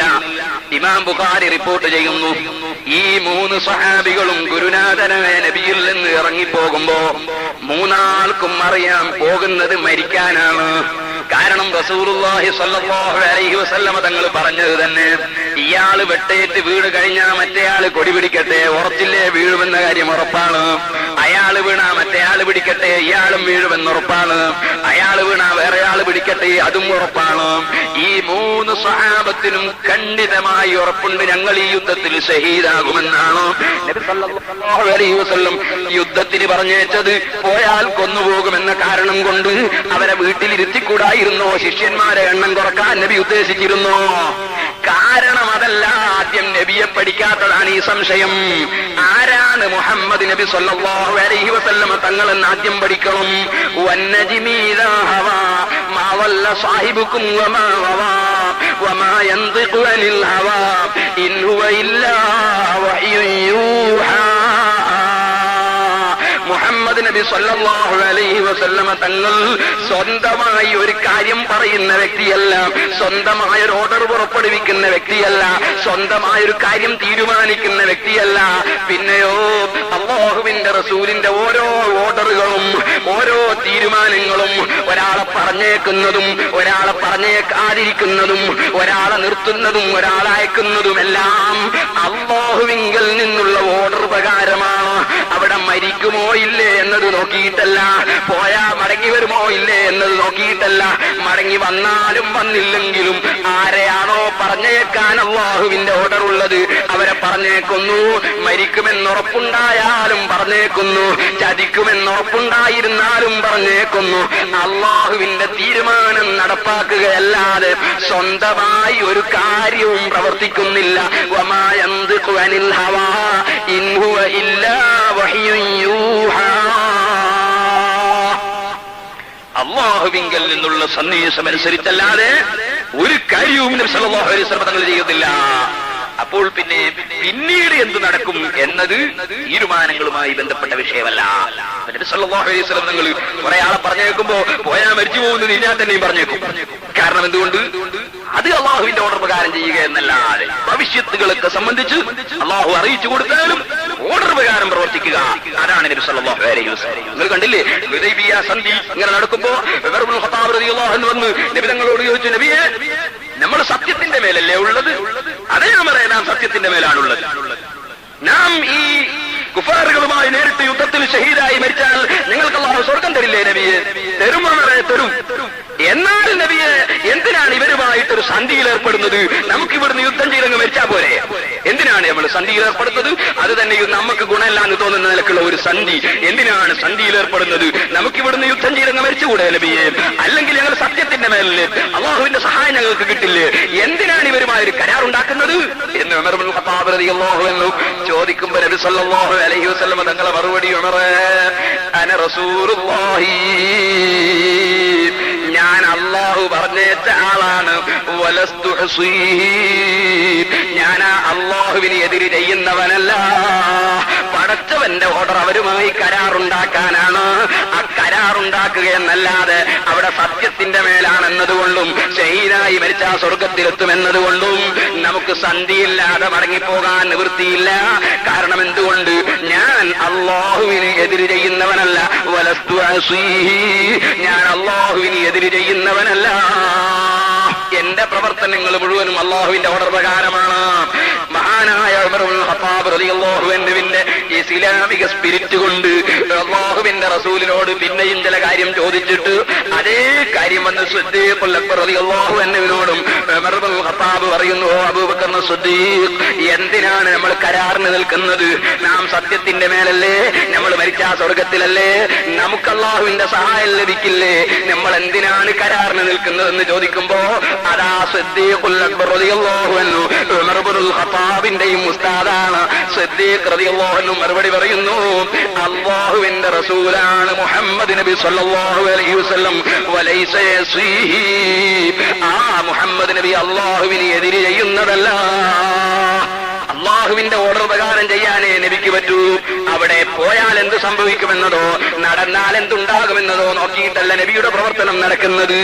സഹോദരന്മാര് ചിന്തിക്കണം, ഇതൊരു ഉദാഹരണമാണ്. ഇതുപോലെ നൂറുകണക്കിന് ഉദാഹരണങ്ങളുണ്ട്. യുദ്ധത്തിന് പോകുമ്പോ ബഹുമാനപ്പെട്ട നബി സല്ലല്ലാഹു അലൈഹി വസല്ലം തങ്ങൾ ഇന്ന ആളുകളൊക്കെ യുദ്ധത്തിൽ മരിക്കുമെന്ന് നേരത്തെ പറഞ്ഞു കൊടുത്ത എത്രയോ ഹദീസുകളുണ്ട്. നിങ്ങൾ കണ്ടില്ലേ? മറ്റൊരു ഹദീസ് ഇമാം ബുഖാരി തന്നെ റിപ്പോർട്ട് ചെയ്യുന്നു. മഹാനായ സലമത്ത് ഇബ്നുൽ അക്വ റളിയല്ലാഹു അൻഹു, ആമിർ ഇബ്നുൽ അക്വ റളിയല്ലാഹു അൻഹു തുടങ്ങിയ ഒരുപാട് സ്വഹാബികളോടുകൂടെ യുദ്ധത്തിന് പോകുമ്പോ വഴിക്ക് വെച്ച് നമുക്ക് ആരാണ് പദ്യം ചൊല്ലിയിട്ട് നമുക്കൊരു ആയാസത്തിന് വേണ്ടി, നമുക്കൊരു സന്തോഷത്തിന് വേണ്ടി പാട്ടുപാടി തരാൻ ആരാണുള്ളതെന്ന് സ്വഹാബത്ത് ചോദിക്കുമ്പോ ആമിർ ഇബ്നുൽ അക്വ റളിയല്ലാഹു അൻഹു പദ്യം ചൊല്ലാൻ തുടങ്ങി. അങ്ങനെ അല്ലാഹുമ്മ ലൗലാ അൻത മഹ്തദൈനാ വലാ തസദ്ദഖ്നാ വലാ സല്ലൈനാ فاغفر فداء لك ما اقتفينا وثبت الأقدام إلا قينا എന്നിങ്ങനെ പറഞ്ഞ് പദ്യം ചൊല്ലാൻ തുടങ്ങി. അല്ലാഹുവിന്റെ റസൂല് ചോദിച്ചു, മനസ്സായിക്കൂ, ആ പദ്യം ചൊല്ലുന്നതാരാണ്? ആമിർ ഇബ്നുൽ അക്വ റളിയല്ലാഹു അൻഹു ആണ് നബിയെ. പറഞ്ഞു തീരുമ്പോ തന്നെ റസൂലുള്ള പറയുന്ന മറുപടി, യർഹമുഹുല്ലാഹ്, അദ്ദേഹം മർഹൂമാകുന്നു. അഥവാ ഈ യുദ്ധത്തിൽ അദ്ദേഹം മരിച്ച് ഷഹീദായി മർഹൂമാകുന്നു. ഈ യുദ്ധത്തിൽ അദ്ദേഹം മരിച്ച് ഷഹീദായി മർഹൂമാകുന്നു. പറഞ്ഞു തീരുമ്പോ തന്നെ സ്വഹാബത്തിന് അതിന്റെ അർത്ഥം മനസ്സിലായി. ഉമർ ഇബ്നുൽ ഖത്താബ് റളിയല്ലാഹു അൻഹു ചോദിക്കുന്നു, അല്ലയോ നബിയെ, അദ്ദേഹത്തിന്റെ ആയുസ്സൊന്ന് നീട്ടിക്കിട്ടിയെങ്കിൽ എത്ര നന്നായിരുന്നു. ആ യുദ്ധത്തിൽ എന്നാ പിന്നെ നിങ്ങൾ പോകണ്ടെന്ന് റസൂലുള്ള പറഞ്ഞോ? പറഞ്ഞില്ല. തിരിയാത്തത് കൊണ്ടല്ല പറയാത്തത്, തിരിഞ്ഞിട്ട് പിന്നെയും ആ യുദ്ധത്തിന് സ്വഹാബത്തിനെ പങ്കെടുപ്പിക്കുന്നു. അള്ളാഹുവിന്റെ ഓർഡർ പ്രകാരമാണ് പ്രവർത്തനം, തിരിയുന്നതനുസരിച്ചുള്ള പ്രവർത്തനമല്ല.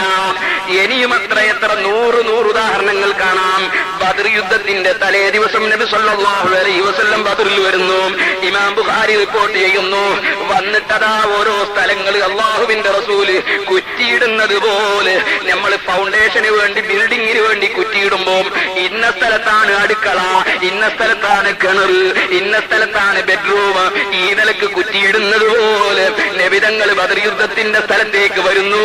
വന്നിട്ട് സ്ഥലമിങ്ങനെ ഒന്ന് നോക്കിയിട്ട് റസൂലുള്ളാഹി സ്വല്ലല്ലാഹു അലൈഹി വസല്ലം തങ്ങൾ ചൂണ്ടിക്കാണിച്ചുകൊണ്ട് പറയുന്നു, ഹാദാ മസ്റഉ ഫുലാൻ, അബൂജഹൽ യുദ്ധം നടന്നാൽ ഇവിടെയാണ് വീണ് ചാകുക. അതേ ഹാദാ മസ്റഉ ഫുലാൻ, ശൈബത്ത് ഇന്ന സ്ഥലത്താണ് വീഴുക, ഉത്ബത്ത് ഇന്ന സ്ഥലത്താണ് വീഴുക. യുദ്ധം നടന്നാൽ നാളെ ഇന്ന കേമന്മാരൊക്കെ ഈ സ്ഥലങ്ങളിലാണ് വീണ് ചാത്തുപോവുക എന്നത് തലേ ദിവസം തന്നെ സ്ഥലമടക്കം അല്ലാഹുവിന്റെ റസൂല് വ്യക്തമായി വരച്ച് ചൂണ്ടിക്കാണിച്ചു കൊടുക്കുന്ന സഹാബത്തിന്. പിറ്റേ ദിവസം യുദ്ധം നടന്നു നോക്കുമ്പോൾ അല്പം പോലും ഒരു ഇഞ്ച് തെറ്റിപ്പോയിട്ടില്ല. അല്ലാഹുവിന്റെ റസൂല് വരച്ച സ്ഥലങ്ങളിൽ, ചൂണ്ടിയ സ്ഥലങ്ങളിൽ തന്നെ അവരെല്ലാം വീണ് ചത്തിരിക്കുന്നു. ഇമാം ബുഖാരി സഹീഹുൽ ബുഖാരിയിൽ റിപ്പോർട്ട് ചെയ്യുന്നു. എങ്ങനെയാണ് സഹോദരന്മാരെ അറിവ് നേരത്തെ കിട്ടാത്തത് കൊണ്ടല്ല ഞാനിത് പറയാൻ കാരണം. ഏതെങ്കിലും ഒരു ഹദീസിന്റെ തലയും പാലും മുറിച്ചെടുത്തിട്ട് കഷ്ണമിങ്ങോട്ടെടുത്ത് ആളുകളെ മനസ്സിൽ സംശയങ്ങൾ ജനിപ്പിക്കുന്ന കുറെ കേസറ്റുകൾ ഇറക്കി ജനങ്ങളെ പിഴപ്പിക്കുന്ന ഒരു ചുറ്റുപാട് നമ്മുടെ രാജ്യങ്ങളിലുള്ളത് ഇവിടെയും പകർന്നു കാണുന്നു. അതുകൊണ്ടാണ് ഞാൻ ഉണർത്തിയിരിക്കുന്നത്, നിങ്ങൾ നേരത്തെ മുറുകെ പിടിച്ചു വരുന്ന ഒരു ദീനുണ്ട്. ആ ദീനാണ് സഹോദരന്മാരെ അഷ്റഫുൽ ഖൽഖ് സല്ലല്ലാഹു അലൈഹി വസല്ലം തങ്ങൾ സ്വഹാബത്തിന് ആധികാരികമായി പഠിപ്പിച്ചു കൊടുത്ത ദീന്, ആ സ്വഹാബത്ത് ലോകത്ത് പഠിപ്പിച്ച ദീന് നിങ്ങൾ കണ്ടോ? നബിതങ്ങളുടെ ഓരോ കാര്യങ്ങളും അറിയുന്നത് കണ്ടോ നിങ്ങൾ? അതാ ഒരു ദിവസം അല്ലാഹുവിന്റെ റസൂല് അൻസാരികളിൽപ്പെട്ട ഒരു മഹാന്റെ മയ്യിത്ത് സംസ്കരണ പരിപാടിയിൽ പങ്കെടുക്കുന്നു. ആ പരിപാടിയിൽ അതാ അല്ലാഹുവിന്റെ റസൂല് മഖ്ബറയിലേക്ക്, ശ്മശാനത്തിലേക്ക്, ഖബർ കുഴിക്കുന്ന സ്ഥലത്തേക്ക് പോകുന്നു.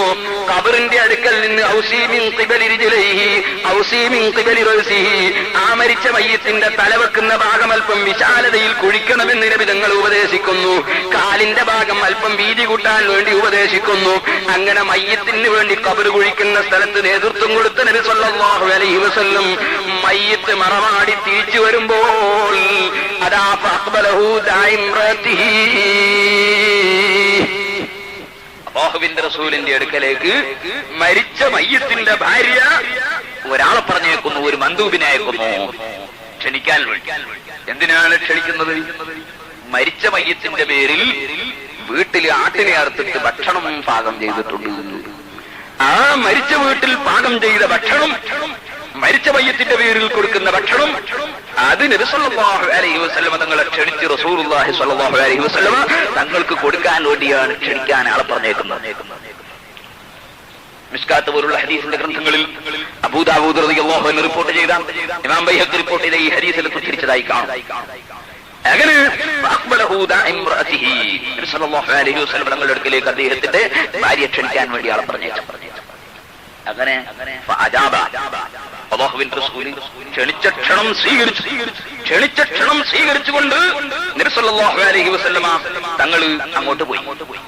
അങ്ങനെ ക്ഷണം സ്വീകരിച്ച് നബി സല്ലല്ലാഹു അലൈഹി വസല്ലം തങ്ങളുടെ കൂടെ സഹാബത്ത് പറയുന്നു, വനഹ്നു മഅഹു, ഞങ്ങളും റസൂലുള്ളാഹിന്റെ കൂടെയുണ്ട്.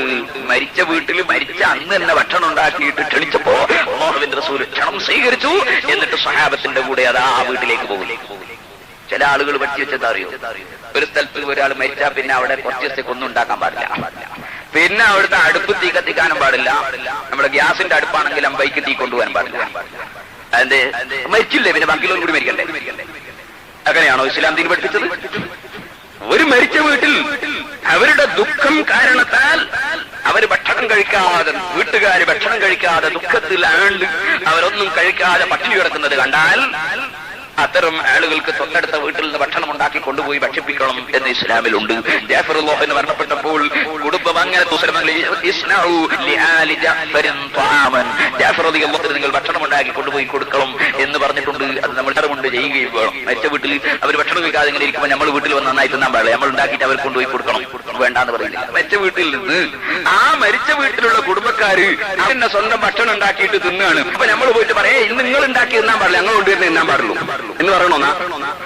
അങ്ങനെ പറയാൻ പാടില്ല. അവരുണ്ടാക്കി തിന്നാണെങ്കിൽ നമ്മൾ കൂടി അതിൽ സഹകരിച്ചു കൊടുത്തേക്കണം.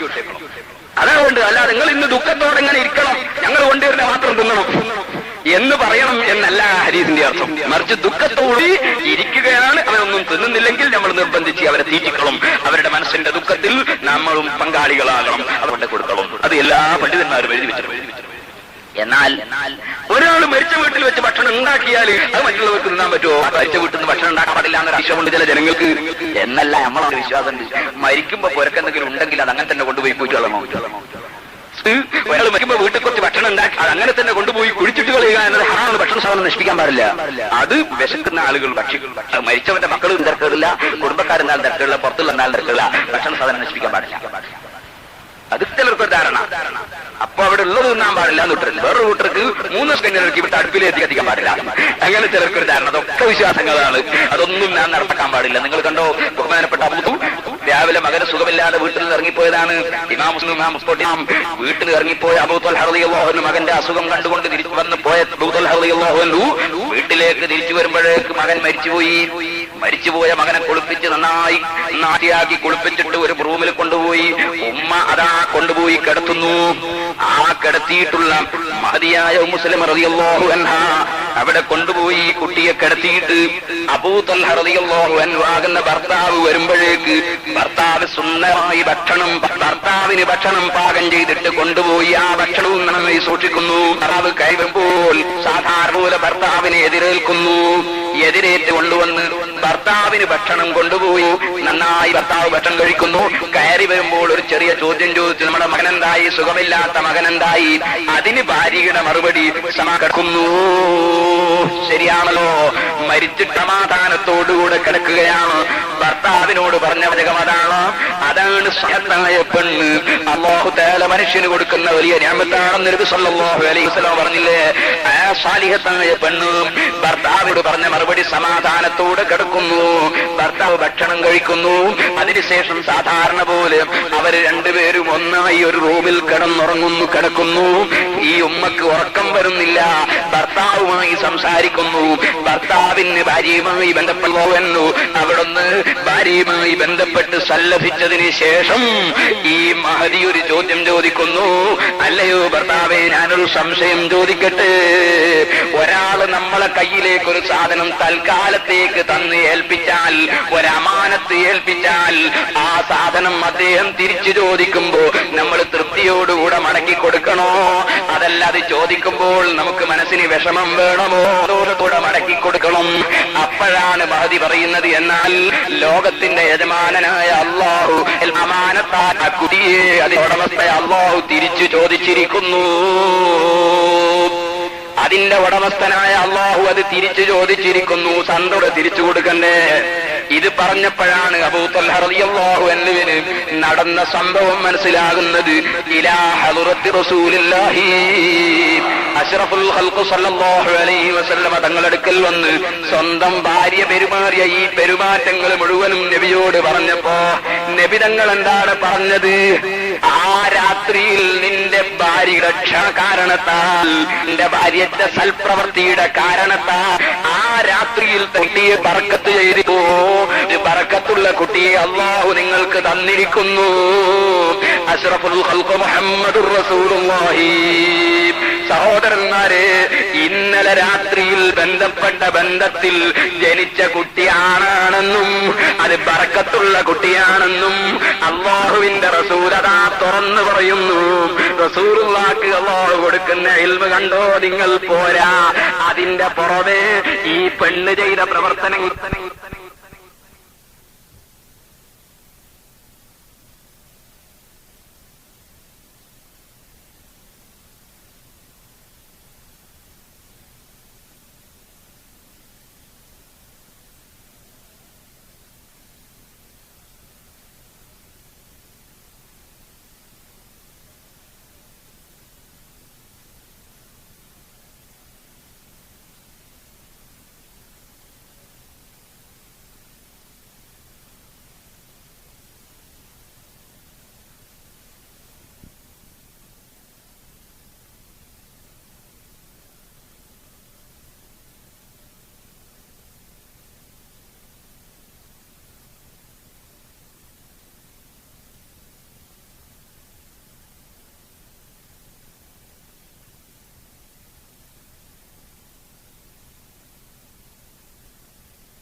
പുറമേ ഈ പെണ്ണ് ചെയ്ത പ്രവർത്തനങ്ങളെ മുഴുവനും നബിതങ്ങൾ അംഗീകരിക്കുന്നു.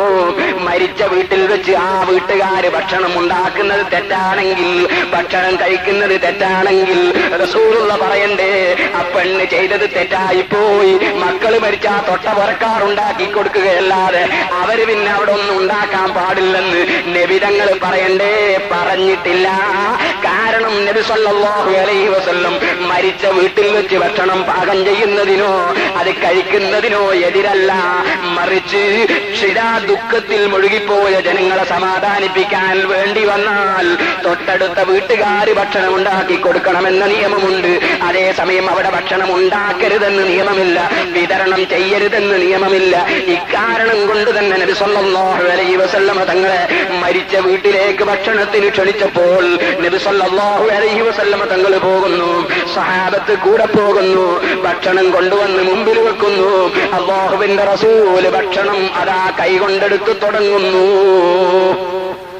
ഭക്ഷണം കഴിക്കുമ്പോൾ അതിന്റെ ആദാബുകളിൽ പെട്ടതാണ്, ഭക്ഷണത്തിന്റെ സദസ്സിൽ ഒരു ബഹുമാനിക്കപ്പെടുന്ന വ്യക്തിയുണ്ടെങ്കിൽ അദ്ദേഹമാണ് ഭക്ഷണം കഴിക്കാൻ തുടങ്ങേണ്ടത്. അത് ഈ ഭക്ഷണത്തിന്റെ അതവുകളിൽ പെട്ടതാണ്. നമ്മൾ ഒന്നായി പോയിരുന്നാൽ ചില ആളുകൾക്ക് തിരക്ക് കൂടുതലാണ് എന്ന് പറഞ്ഞാൽ ഭക്ഷണം കഴിക്കാഞ്ഞിട്ടൊന്നുമില്ല, എങ്ങനെ വന്നാലും ഭക്ഷണമൊക്കെ ഇങ്ങനെ കൊണ്ടാക്കുമ്പോൾ തന്നെ വേറെ ചില ആളുകൾ പപ്പടം ഓരോന്ന് കഷ്ണം ഇങ്ങനെ എടുത്ത് തിന്നാൻ തുടങ്ങും, വേറെ ചിലർ ഇങ്ങനെ ഇല എടുത്ത് തിന്നാൻ തുടങ്ങും. എന്നാൽ ഭക്ഷണം തുടങ്ങുമ്പോൾ ആ സദസ്സിൽ ഒരു ആദരിക്കപ്പെടുന്ന സാലിഹായ മനുഷ്യനുണ്ടെങ്കിൽ അദ്ദേഹത്തെ കൊണ്ടാണ് തുടങ്ങിക്കേണ്ടത്, അല്ലെങ്കിൽ വീട്ടുകാരനാണ് തുടങ്ങേണ്ടത്. സാലിഹീങ്ങൾ ഉണ്ടാകുമ്പോൾ അവരാ തുടങ്ങുന്നത്. അപ്പൊ അവർ തുടങ്ങുന്നവരെ നമ്മൾ കാത്തു നിൽക്കുക എന്നത് അദബാണ്. പരിശുദ്ധ ഇസ്ലാമിൽ എല്ലാ നിയമങ്ങളുണ്ട്. അക്കൂട്ടത്തിൽ ഭക്ഷണം കഴിക്കുന്ന സ്ഥലത്ത് 100 നിയമങ്ങളുണ്ട്. എത്രത്തോളം എന്നറിയോ? ബഹുമാനപ്പെട്ട പണ്ഡിതന്മാർ അവരുടെ ഗ്രന്ഥങ്ങൾ രേഖപ്പെടുത്തിയത് കാണും. ഭക്ഷണം കഴിക്കുമ്പോ നിന്റെ മുന്നിൽ നിന്ന് നീ തിന്നണം. എന്നാൽ ഒരു 4 ആളുണ്ട്, 4 ആൾക്ക് ഒരു 4 കഷ്ണം പൊരിച്ചിട്ട് കൊണ്ടുവന്ന് വെച്ചിട്ടുണ്ട്, മത്സ്യത്തിന്റെ കഷ്ണം. എന്നാൽ ഈ 4-ൽ നിന്ന് ഓരോന്ന് മാത്രമേ എടുക്കൽ ജായിസാവുള്ളൂ. 4 ആൾക്ക് 4 കഷ്ണം ഉണ്ടെങ്കിൽ മറ്റോ കയ്യോ യൂർമണേക്ക് മറ്റേ കഷ്ണം കൂടി തിന്നുകയാണ് മനസ്സിലാക്കാൻ പാടില്ല. മനസ്സിലാക്കിയാലും ഇല്ലെങ്കിലും ഒറ്റ കഷ്ണം ഇവർ ജായിസാവുള്ളൂ ശറഈന്റെ നിയമം. ഒരു കഷ്ണേ അവർ തിന്നാൻ പാടും, മറ്റത് അവന് വേണ്ടി വെച്ചോളണം. സൽക്കാരത്തിന് പോയാൽ സൽക്കരിക്കപ്പെടുന്ന ഒരു വ്യക്തി ഉണ്ടാവും, ബാക്കിയുള്ളവർക്ക് കൂട്ടുകാരായി. അതായത് ഇപ്പോ നമ്മളൊരു വലിയ ഒരു മഹാനെ വിളിച്ച്, ഒരു സയ്യിദിനെ, ഒരു തങ്ങളെ വിളിച്ച് സൽക്കരിക്കുകയാണ്. എന്നാൽ ആ തങ്ങളെയാണ് സൽക്കരിക്കുന്നത്, ബാക്കിയുള്ളവരൊക്കെ കൂട്ടത്തിൽ ക്ഷണിച്ചതാ. എന്നാൽ അയാൾ വന്നിരിക്കുന്നവരെ നമ്മൾ കാത്തിക്കണം. അയാളങ്ങനെ വരട്ടെ എന്ന് മനസ്സിലാക്കാൻ പാടില്ല, അതുവരെ കാത്തു നിൽക്കണമെന്നാണ് നിയമം. പുതിയാപ്പിള്ള സൽക്കാരനെ പുതിയാപ്പിള്ള ഒരുവരും കാത്തിക്കണം, അല്ലെങ്കിൽ അയാളെ സമ്മതമാകണം. ഷറഈന്റെ നിയമങ്ങളിൽപ്പെട്ടതാണ്. ഞാൻ ആ ഭാഗം ഇവിടെ വിശദീകരിക്കുകയല്ല. പറഞ്ഞു വന്നത് അശ്റഫുൽ ഖൽഖ് സല്ലല്ലാഹു അലൈഹി വസല്ലം തങ്ങൾ ഭക്ഷണം തുടങ്ങി. അപ്പൊ സ്വഹാബത്ത് പറഞ്ഞു ഞങ്ങളും തുടങ്ങി. അശ്റഫുൽ ഖൽഖ് സല്ലല്ലാഹു അലൈഹി വസല്ലം തങ്ങൾ അതാ വായിലേക്ക് ഒരു കഷ്ണം മാംസത്തിന്റെ കഷ്ണം എടുത്തിട്ടു. ആട്ടിന്റെ മാംസമാണ്. ഫനദർനാ ഇലാ റസൂലില്ലാഹി സല്ലല്ലാഹു അലൈഹി വസല്ലം യലൂകു ലുഖ്മതൻ ഫീഹി. അല്ലാഹുവിന്റെ റസൂല് വായിൽ മാംസത്തിന്റെ ഒരു കഷ്ണം ഇട്ട് ഇങ്ങനെ ചവക്കുന്നത് ഞങ്ങൾ കണ്ടു. അങ്ങനെ റസൂലുള്ള ചവക്കുമ്പോൾ ഞങ്ങളും എടുത്ത് വായിലിട്ട് ചവക്കാൻ തുടങ്ങി. പക്ഷേ റസൂലുള്ള മാംസത്തിന്റെ കഷ്ണം ഇറക്കിയില്ല. വായിലിട്ട് ഇങ്ങനെ ചവച്ചുകൊണ്ടിരിക്കുമ്പോ പറഞ്ഞു, ഇന്നി ലാജിദു ലഹ്മ ശാത്തിൻ ഉഖിദത് ബിഗൈരി ഇദ്നി അഹ്ലിഹാ. ഈ ഭക്ഷണം വായിലിട്ട് ചവക്കുമ്പോ എനിക്ക് അറിയാൻ കഴിയുന്നു ഈ ആടിന്റെ ഭക്ഷണം ഉടമസ്ഥന്റെ സമ്മതം കൂടാതെയുള്ള മാംസമാണ് എന്ന് മനസ്സിലാക്കാൻ കഴിയുന്നു. ഉടമസ്ഥന്റെ സമ്മതം കൂടാതെയുള്ള മാംസമാണ് എങ്ങനെ മനസ്സിലാകാനാ? നിങ്ങൾക്ക് തിരിയോ? വായിലിട്ട് ഇങ്ങനെ തിന്നുമ്പോ ഇത് പൊരുത്തപ്പെടാത്തോ? ഉടമസ്ഥന്റെ സമ്മതം കൂടാതെയുള്ള മാംസമാണ് എന്ന് എനിക്ക് മനസ്സിലാക്കാൻ കഴിയുന്നു. സല്ലല്ലാഹു അലൈഹി വസല്ലം നമ്മൾ അപ്പോഴാണ് വീട്ടിന്റെ ഉള്ളിൽ നിന്ന് ഭാര്യ പറയുന്നത്, നബി, വീട്ടിന്റെ ഉള്ളിൽ നിന്ന് ഈ മരിച്ചുപോയ മനുഷ്യന്റെ ഭാര്യ പറയുന്നത്, നബിയെ സംഗതി ശരിയാണ്, എന്റെ ഭർത്താവ് മരിച്ചപ്പോൾ ഞാൻ ആട്ടിന്റെ മാംസം കൊണ്ട് ആ ഭർത്താവിന്റെ പേരിൽ ഭക്ഷണം വിതരണം ചെയ്യണമെന്ന് മനസ്സിലാക്കി. ഞാൻ നഖീലേക്ക് ആട്ടിനെ വിൽക്കപ്പെടുന്ന സ്ഥലത്തേക്ക് ആളെ പറഞ്ഞേറ്റപ്പോൾ അവിടെ ആടുകൾ ഇല്ല. അങ്ങനെ ഞാൻ എന്റെ തൊട്ട വീട്ടിൽ ഒരാളൊരാട്ടിനെ കൊണ്ടുവന്ന് കെട്ടിയിട്ടുണ്ട്, അതിനെ എനിക്ക് കൊടുത്തേക്കാൻ വേണ്ടി ആളെ പറഞ്ഞേറ്റപ്പോൾ ഫലം യൂജത്, ആ വീട്ടുകാരനും അവിടെയില്ല. അപ്പോൾ അദ്ദേഹത്തിന്റെ ഭാര്യയുടെ അടുക്കിലേക്ക് ഞാൻ ആളെ പറഞ്ഞേച്ചു, ഭർത്താവ് കൊണ്ടുവന്ന് കിട്ടിയ ആട്ടിനെ ഒന്ന് എനിക്കിപ്പോ തരണം, എനിക്ക് മരിച്ച വീട്ടിൽ വെച്ച് സൽക്കാരം കൊടുക്കാനാണ്, അതിനുവേണ്ടി നിങ്ങൾ ആട്ടിനെ തരണം, അതിന്റെ വില ഞാൻ തരാമെന്ന് പറഞ്ഞു. അങ്ങനെ ഉടമസ്ഥൻ വീട്ടിലില്ലാത്തപ്പോൾ ഭാര്യ കൊടുത്തയച്ച ആടാണ് നബിയേ. യഥാർത്ഥ ഉടമസ്ഥന്റെ സമ്മതം കിട്ടിയിട്ടില്ല എന്ന് പറഞ്ഞപ്പോൾ നബി സല്ലല്ലാഹു അലൈഹി വസല്ലം തങ്ങൾ പറഞ്ഞു, ഈ ഭക്ഷണം എനിക്ക് കഴിക്കാൻ നിവൃത്തിയില്ല, മരിച്ച വീട്ടിൽ നിന്നായതുകൊണ്ടല്ല, അങ്ങനെയാണെങ്കിൽ ക്ഷണിക്കുമ്പോ തന്നെ ഞാൻ അങ്ങോട്ടില്ലെന്ന് റസൂലുള്ള മറുപടി പറയണം. ഭക്ഷണം മുമ്പിൽ കൊണ്ടുവന്ന് വെക്കുമ്പോ ഞാൻ മനസ്സിലാക്കിയത് ക്ഷണിച്ചത് തന്നെ ദ്വാരക്കാനാണ്, തിന്നാനല്ല എന്നാ മനസ്സിലാക്കിയത് എന്ന് റസൂലുള്ള പറയണം. അതൊന്നും പറഞ്ഞില്ല, വായിലിടുന്നവരെ പറഞ്ഞില്ല. വായിൽ മാംസം അങ്ങിട്ടപ്പോൾ നബി തങ്ങൾ പറയുന്നു, ഇത് സമ്മതമില്ലാത്ത ആടാണ്, പറ്റില്ല, അതുകൊണ്ട് എനിക്കിത് തിന്നുകൂടാ, ഇത് നശിപ്പിക്കുകയും വേണ്ട, തടവ് ആക്കപ്പെട്ട തടവിലുള്ള ജനങ്ങൾക്ക് കൊണ്ടുപോയി ഭക്ഷിപ്പിച്ചോ, എനിക്ക് തീരെ സുബ്ഹത്തുള്ളത് എനിക്ക് പാടില്ല എന്ന നിലക്ക് നബി സല്ലല്ലാഹു അലൈഹി വസല്ലം തങ്ങൾ ആ ഭക്ഷണം ഉടമസ്ഥന്റെ സമ്മതമില്ലാത്ത കാരണം കൊണ്ട് നീക്കിവെക്കുന്നു. സഹോദരന്മാരെ, ഈ ഹദീസിന്റെ വ്യാഖ്യാനത്തിൽ ബഹുമാനപ്പെട്ട ശാഹു വലിയുല്ലാഹി ദഹ്ലവി റഹ്മത്തുള്ളാഹി അലൈഹി തങ്ങൾ അബൂ ദാവൂദിൽ ഈ ഹദീസ് റിപ്പോർട്ട് ചെയ്തപ്പോ നമ്മുടെ ഇന്ത്യ രാജ്യത്ത് ഹദീസിന്റെ പരമ്പരകൾ കൊണ്ടുവന്ന പണ്ഡിതന്മാരിൽ വലിയ പ്രശസ്തനും പ്രഗത്ഭനുമാണ് ശാഹു വലിയുല്ലാഹി ദഹ്ലവി റഹിമഹുല്ലാഹ്. ലോകത്തിന്റെ എല്ലാ മുക്കുമൂലകളിലും തന്റെ ഗ്രന്ഥങ്ങൾ പ്രചരിപ്പിക്കപ്പെടുന്നുണ്ട്, തന്റെ ശിഷ്യന്മാര് മുഖേന ഹദീസുകൾ എത്തിയിട്ടുണ്ട്. ആ മഹാനായ ശാഹു വലിയുല്ലാഹി ദഹ്ലവി തന്റെ അബൂ ദാവൂദിന്റെ ശറഹിൽ അതാ പറയുന്നു, മുസീബത്ത് പറ്റിയവന്റെ വീട്ടിൽ വെച്ച് ഭക്ഷണം പാകം ചെയ്ത് കൊടുക്കുന്നതും കഴിക്കുന്നതും അത് അല്ലാഹുവിന്റെ റസൂലിന്റെ അംഗീകാരമുള്ളതാണെന്ന് ഈ ഹദീസ് പഠിപ്പിക്കുന്നു. ഞാനിത് പറയാൻ കാരണം, ഇപ്പൊ പുതിയ പരിപാടി തുടങ്ങിയിട്ടുണ്ട്. അതായത് കിതാബുകൾ അച്ചടിക്കുമ്പോ അതിൽ നിന്ന് കഷ്ണങ്ങൾ വിട്ടുകളയുക. ഇപ്പൊ ഇവിടെ വന്നതിന് ശേഷം തന്നെ ഞാൻ 3 കിതാബുകൾ, 3 നിലക്കുള്ള അച്ചടികൾ, 3 കിതാബുകൾ വാങ്ങി. ഒരേ കിതാബ് 3 നിലക്ക്, ഒരേ കിതാബ് അച്ചടിച്ചു വാങ്ങി നോക്കുമ്പോ 3 നിലക്കാണ് കാണുന്നത്. എന്താണ് സംഭവം എന്ന് നോക്കുമ്പോ, ഇമാമിങ്ങളെ കിതാബുകൾ രംഗത്തിറക്കുമ്പോ പറ്റാത്ത കാര്യങ്ങൾ, അവർക്ക് പറ്റാത്തത് പുതിയ കക്ഷികൾ പ്രിന്റ് ചെയ്യുമ്പോൾ ഒഴിവാക്കി കളയുന്നു. വേണമെങ്കിൽ നിങ്ങൾ വന്നോ, റൂമിൽ ഞാൻ സൂക്ഷിച്ചിട്ടുണ്ട്.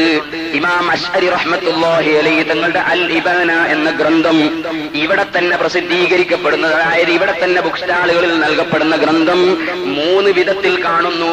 ഒന്നിലുള്ളത് മറ്റൊന്നിലില്ല, ഒന്നിലുള്ളത് വേറൊന്നിലില്ല, വേറൊന്നിലുള്ളത് ഒന്നിലില്ല. ഒന്നിൽ അബൂ ഹനീഫ റളിയല്ലാഹു അൻഹു മുശ്രിക്കാണെന്ന് പറയുന്നു. അതേ സമയത്ത് അതേ കിതാബ് തന്നെ വേറെ ഒരു പ്രിന്റ് വാങ്ങി നോക്കുമ്പോ മുശ്രിക്കാണെന്ന് പറഞ്ഞത് ശരിയല്ലാന്ന് അതിന്റെ ചോട പറയുന്നുണ്ട്, അത് ആദ്യത്തതിലില്ല. നിങ്ങൾ ചിന്തിക്കണം, ഈ നിലക്ക് സഹോദരന്മാരെ കിതാബുകളിൽ തന്നെ മറിമായം നടക്കുന്ന കാലമാണ്.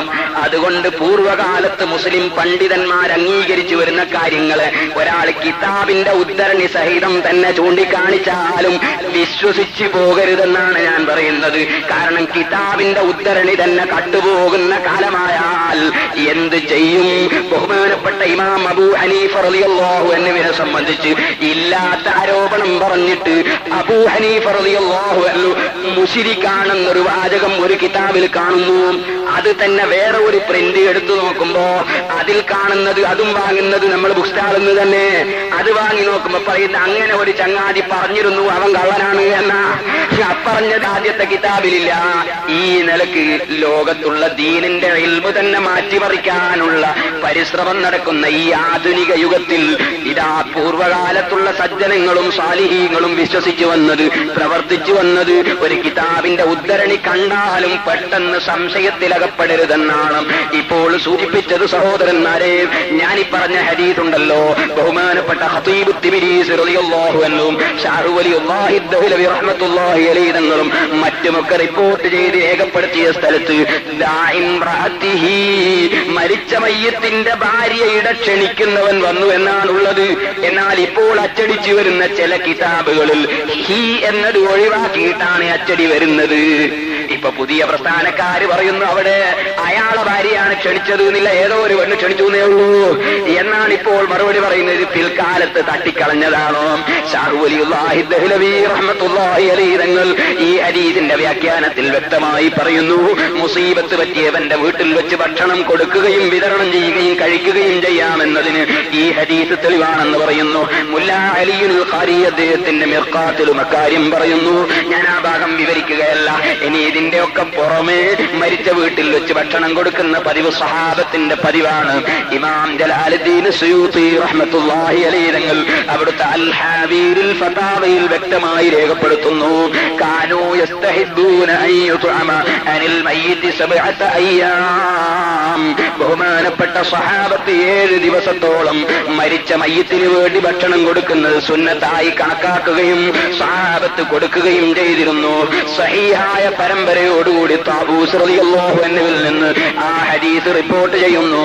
അതിനുശേഷം ഇമാം സുയൂത്തി റളിയല്ലാഹു അൻഹു വ്യക്തമായി രേഖപ്പെടുത്തുന്നു, റസൂലുള്ളാഹി സ്വല്ലല്ലാഹു അലൈഹി വസല്ലമ തങ്ങളെ സ്വഹാബത്തിന്റെ കാലം മുതൽക്ക് എന്റെ ഇക്കാലം വരെ മക്കയിലും മദീനയിലും നിലനിന്ന് വരുന്ന സുന്നത്താണ് മരിച്ച മയ്യിത്തിന് വേണ്ടി 7 ദിവസത്തോളം ഭക്ഷണം കൊടുക്കുന്ന സുന്നത്ത്. അത് സ്വഹാബത്ത് മുതൽക്ക് നിലനിന്ന് വരുന്നതാണെന്ന് മഹാനായ ഇമാം ജലാലുദ്ദീൻ സുയൂത്തി റഹ്മത്തുള്ളാഹി അലൈഹി തങ്ങൾ അവിടുത്തെ അൽ ഹാബീറുൽ ഫതാവയിൽ രേഖപ്പെടുത്തുന്നു. ഇബ്നു ഹജറുൽ ഹൈതമി റഹ്മത്തുള്ളാഹി അലൈഹി അവിടുത്തെ ഫതാവൽ കുബ്രയിൽ രേഖപ്പെടുത്തുന്നു, മയ്യിത്തിന്റെ പേരിൽ 7 ദിവസം ഭക്ഷണം കൊടുക്കുന്ന പതിവ് അത് ഇജ്മാഅ് കൊണ്ട് സ്ഥിരപ്പെട്ടതാണ്. ലോകത്ത് ഒരു പണ്ഡിതനും അതിനെതിരായ ഒരു അഭിപ്രായം പറഞ്ഞിട്ടില്ല. അത് സുന്നത്താണ്, ഇജ്മാഅ് കൊണ്ട് സ്ഥിരപ്പെട്ട സുന്നത്താണെന്ന് മഹാനായ ഇബ്നു ഹജറുൽ ഹൈതമി റഹിമഹുല്ലാഹ് അവിടുത്തെ ഫതാവൽ കുബ്രയിൽ പറയുന്നു. സഹോദരന്മാരെ, എന്നാ ഒരു കാര്യം കൂടി പറയട്ടെ. ജനങ്ങളെ തെറ്റിദ്ധരിപ്പിക്കാൻ വേണ്ടി ചിലർ ചെയ്യുന്നത് എന്താണെന്നറിയോ? നമ്മുടെ കിതാബ് അതേ ഇബ്നു ഹജർ റളിയല്ലാഹു അൻഹുവിന്റെ വേറെ ഒരു കിതാബായ തുഹഫയിൽ ഇബ്നു ഹജർ തന്നെ പറയുന്നുണ്ട്, എന്താണ് ദുഃഖാചരണത്തിന് വേണ്ടി ഭക്ഷണം കൊടുക്കുന്നത് തെറ്റാണോ? ദുഃഖാചരണം നടത്താൻ പാടില്ല. ഒരാൾ മരിച്ചാൽ ദുഃഖാചരണം പാടില്ല, ദുഃഖാചരണം നടത്താൻ പാടില്ല. ദുഃഖം ആചരിക്കാൻ വേണ്ടി മുട്ടയടിക്കുന്നത് തെറ്റാണ്.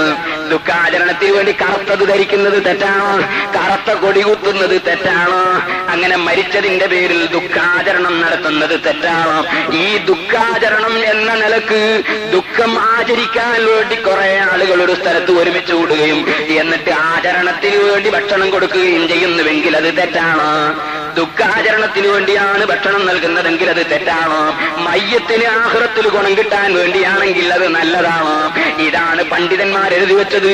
ദുഃഖാചരണത്തിന് വേണ്ടി ഭക്ഷണം കൊടുക്കരുതെന്ന് എഴുതി വെച്ച ഉദ്ധരണികൾ എടുത്ത് പൊതുജനങ്ങളെ മുന്നിൽ വെച്ചിട്ട് പറയുന്നു, മരിച്ച വീട്ടിൽ നിന്ന് ഭക്ഷണം കൊടുക്കരുതെന്ന് ഇബ്നു ഹജർ പറഞ്ഞിരിക്കുന്നു, റംലി പറഞ്ഞിരിക്കുന്നു, മറ്റേയാൾ പറഞ്ഞിരിക്കുന്നു, ഇയാൾ പറഞ്ഞിരിക്കുന്നു എന്ന് പറഞ്ഞ് ആളുകളെ തെറ്റിദ്ധരിപ്പിക്കുന്നു. സഹോദരന്മാര് ചിന്തിക്കണം, സത്യാവസ്ഥ അതല്ല. ദുഃഖാചരണത്തിന് വേണ്ടി കൊടുക്കാൻ പാടില്ല. മയ്യത്തിന്റെ ഗുണത്തിന് വേണ്ടി ഭക്ഷണം കൊടുക്കുന്നത് സ്വഹാബത്തിന്റെ സുന്നത്താണ്. ഞാൻ എന്റെ വിഷയത്തിലേക്ക് തന്നെ തിരിക്കട്ടെ. പറഞ്ഞു വന്ന വിഷയം ഓർമ്മയുണ്ടോ? മഹാനായ അഷ്റഫുൽ ഖൽഖ് മുഹമ്മദുർ റസൂലുള്ളാഹി സ്വല്ലല്ലാഹു അലൈഹി വസല്ലമ തങ്ങൾക്ക് അല്ലാഹു നൽകുന്ന അറിവ്, ഭക്ഷണം കഴിക്കുമ്പോൾ ഭക്ഷണത്തെ കുറിച്ച് അറിവ്.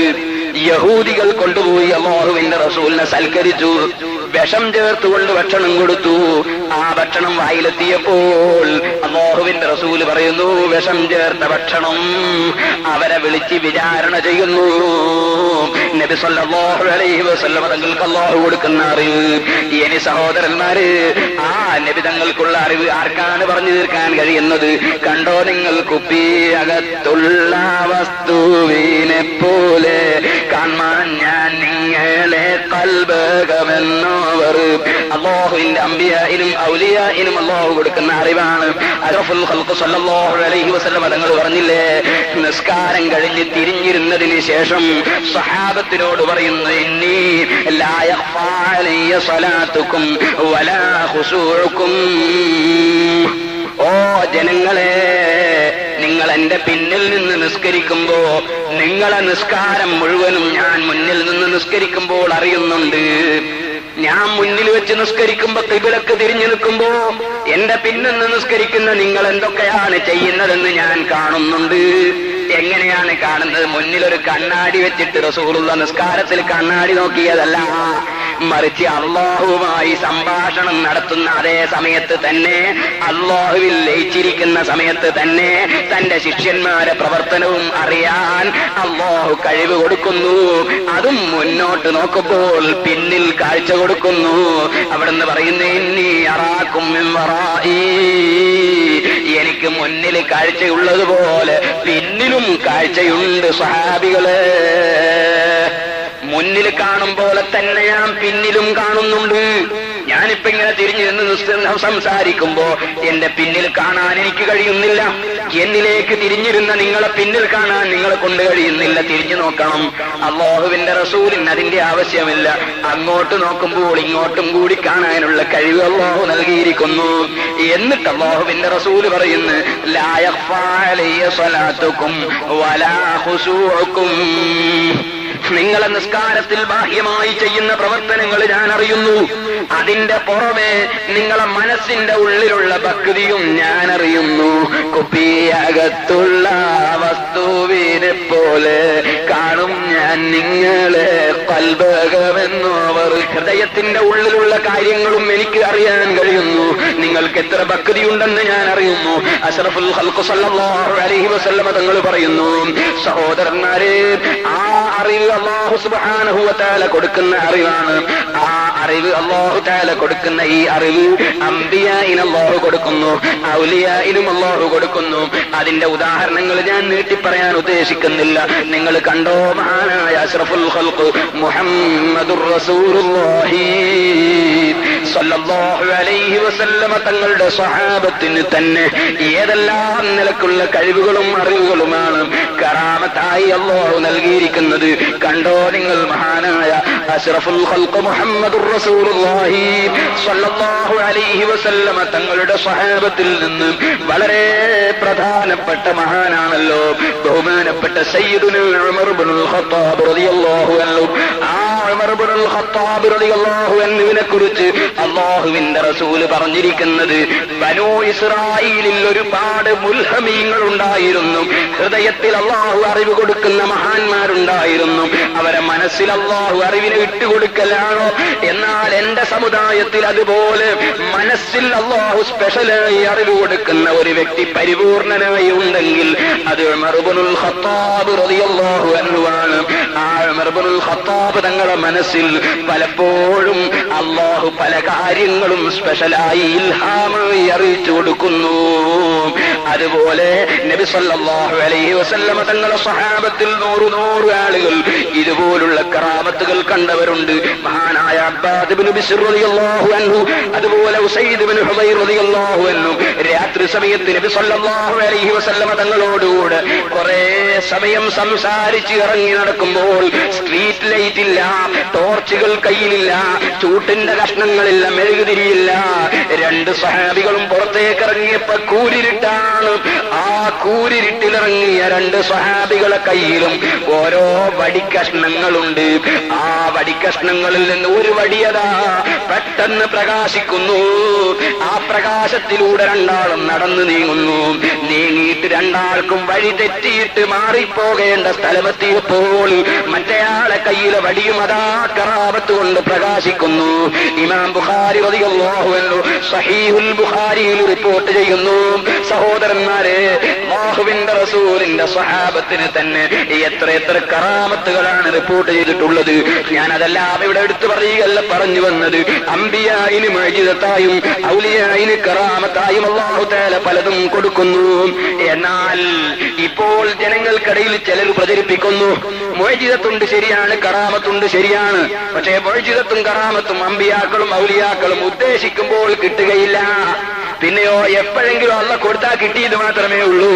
ഇങ്ങനെയാണ് ചിലർ പ്രചരിപ്പിച്ച് ജനങ്ങളെ തെറ്റിദ്ധരിപ്പിക്കുന്നത്. അതും തെറ്റാണ്.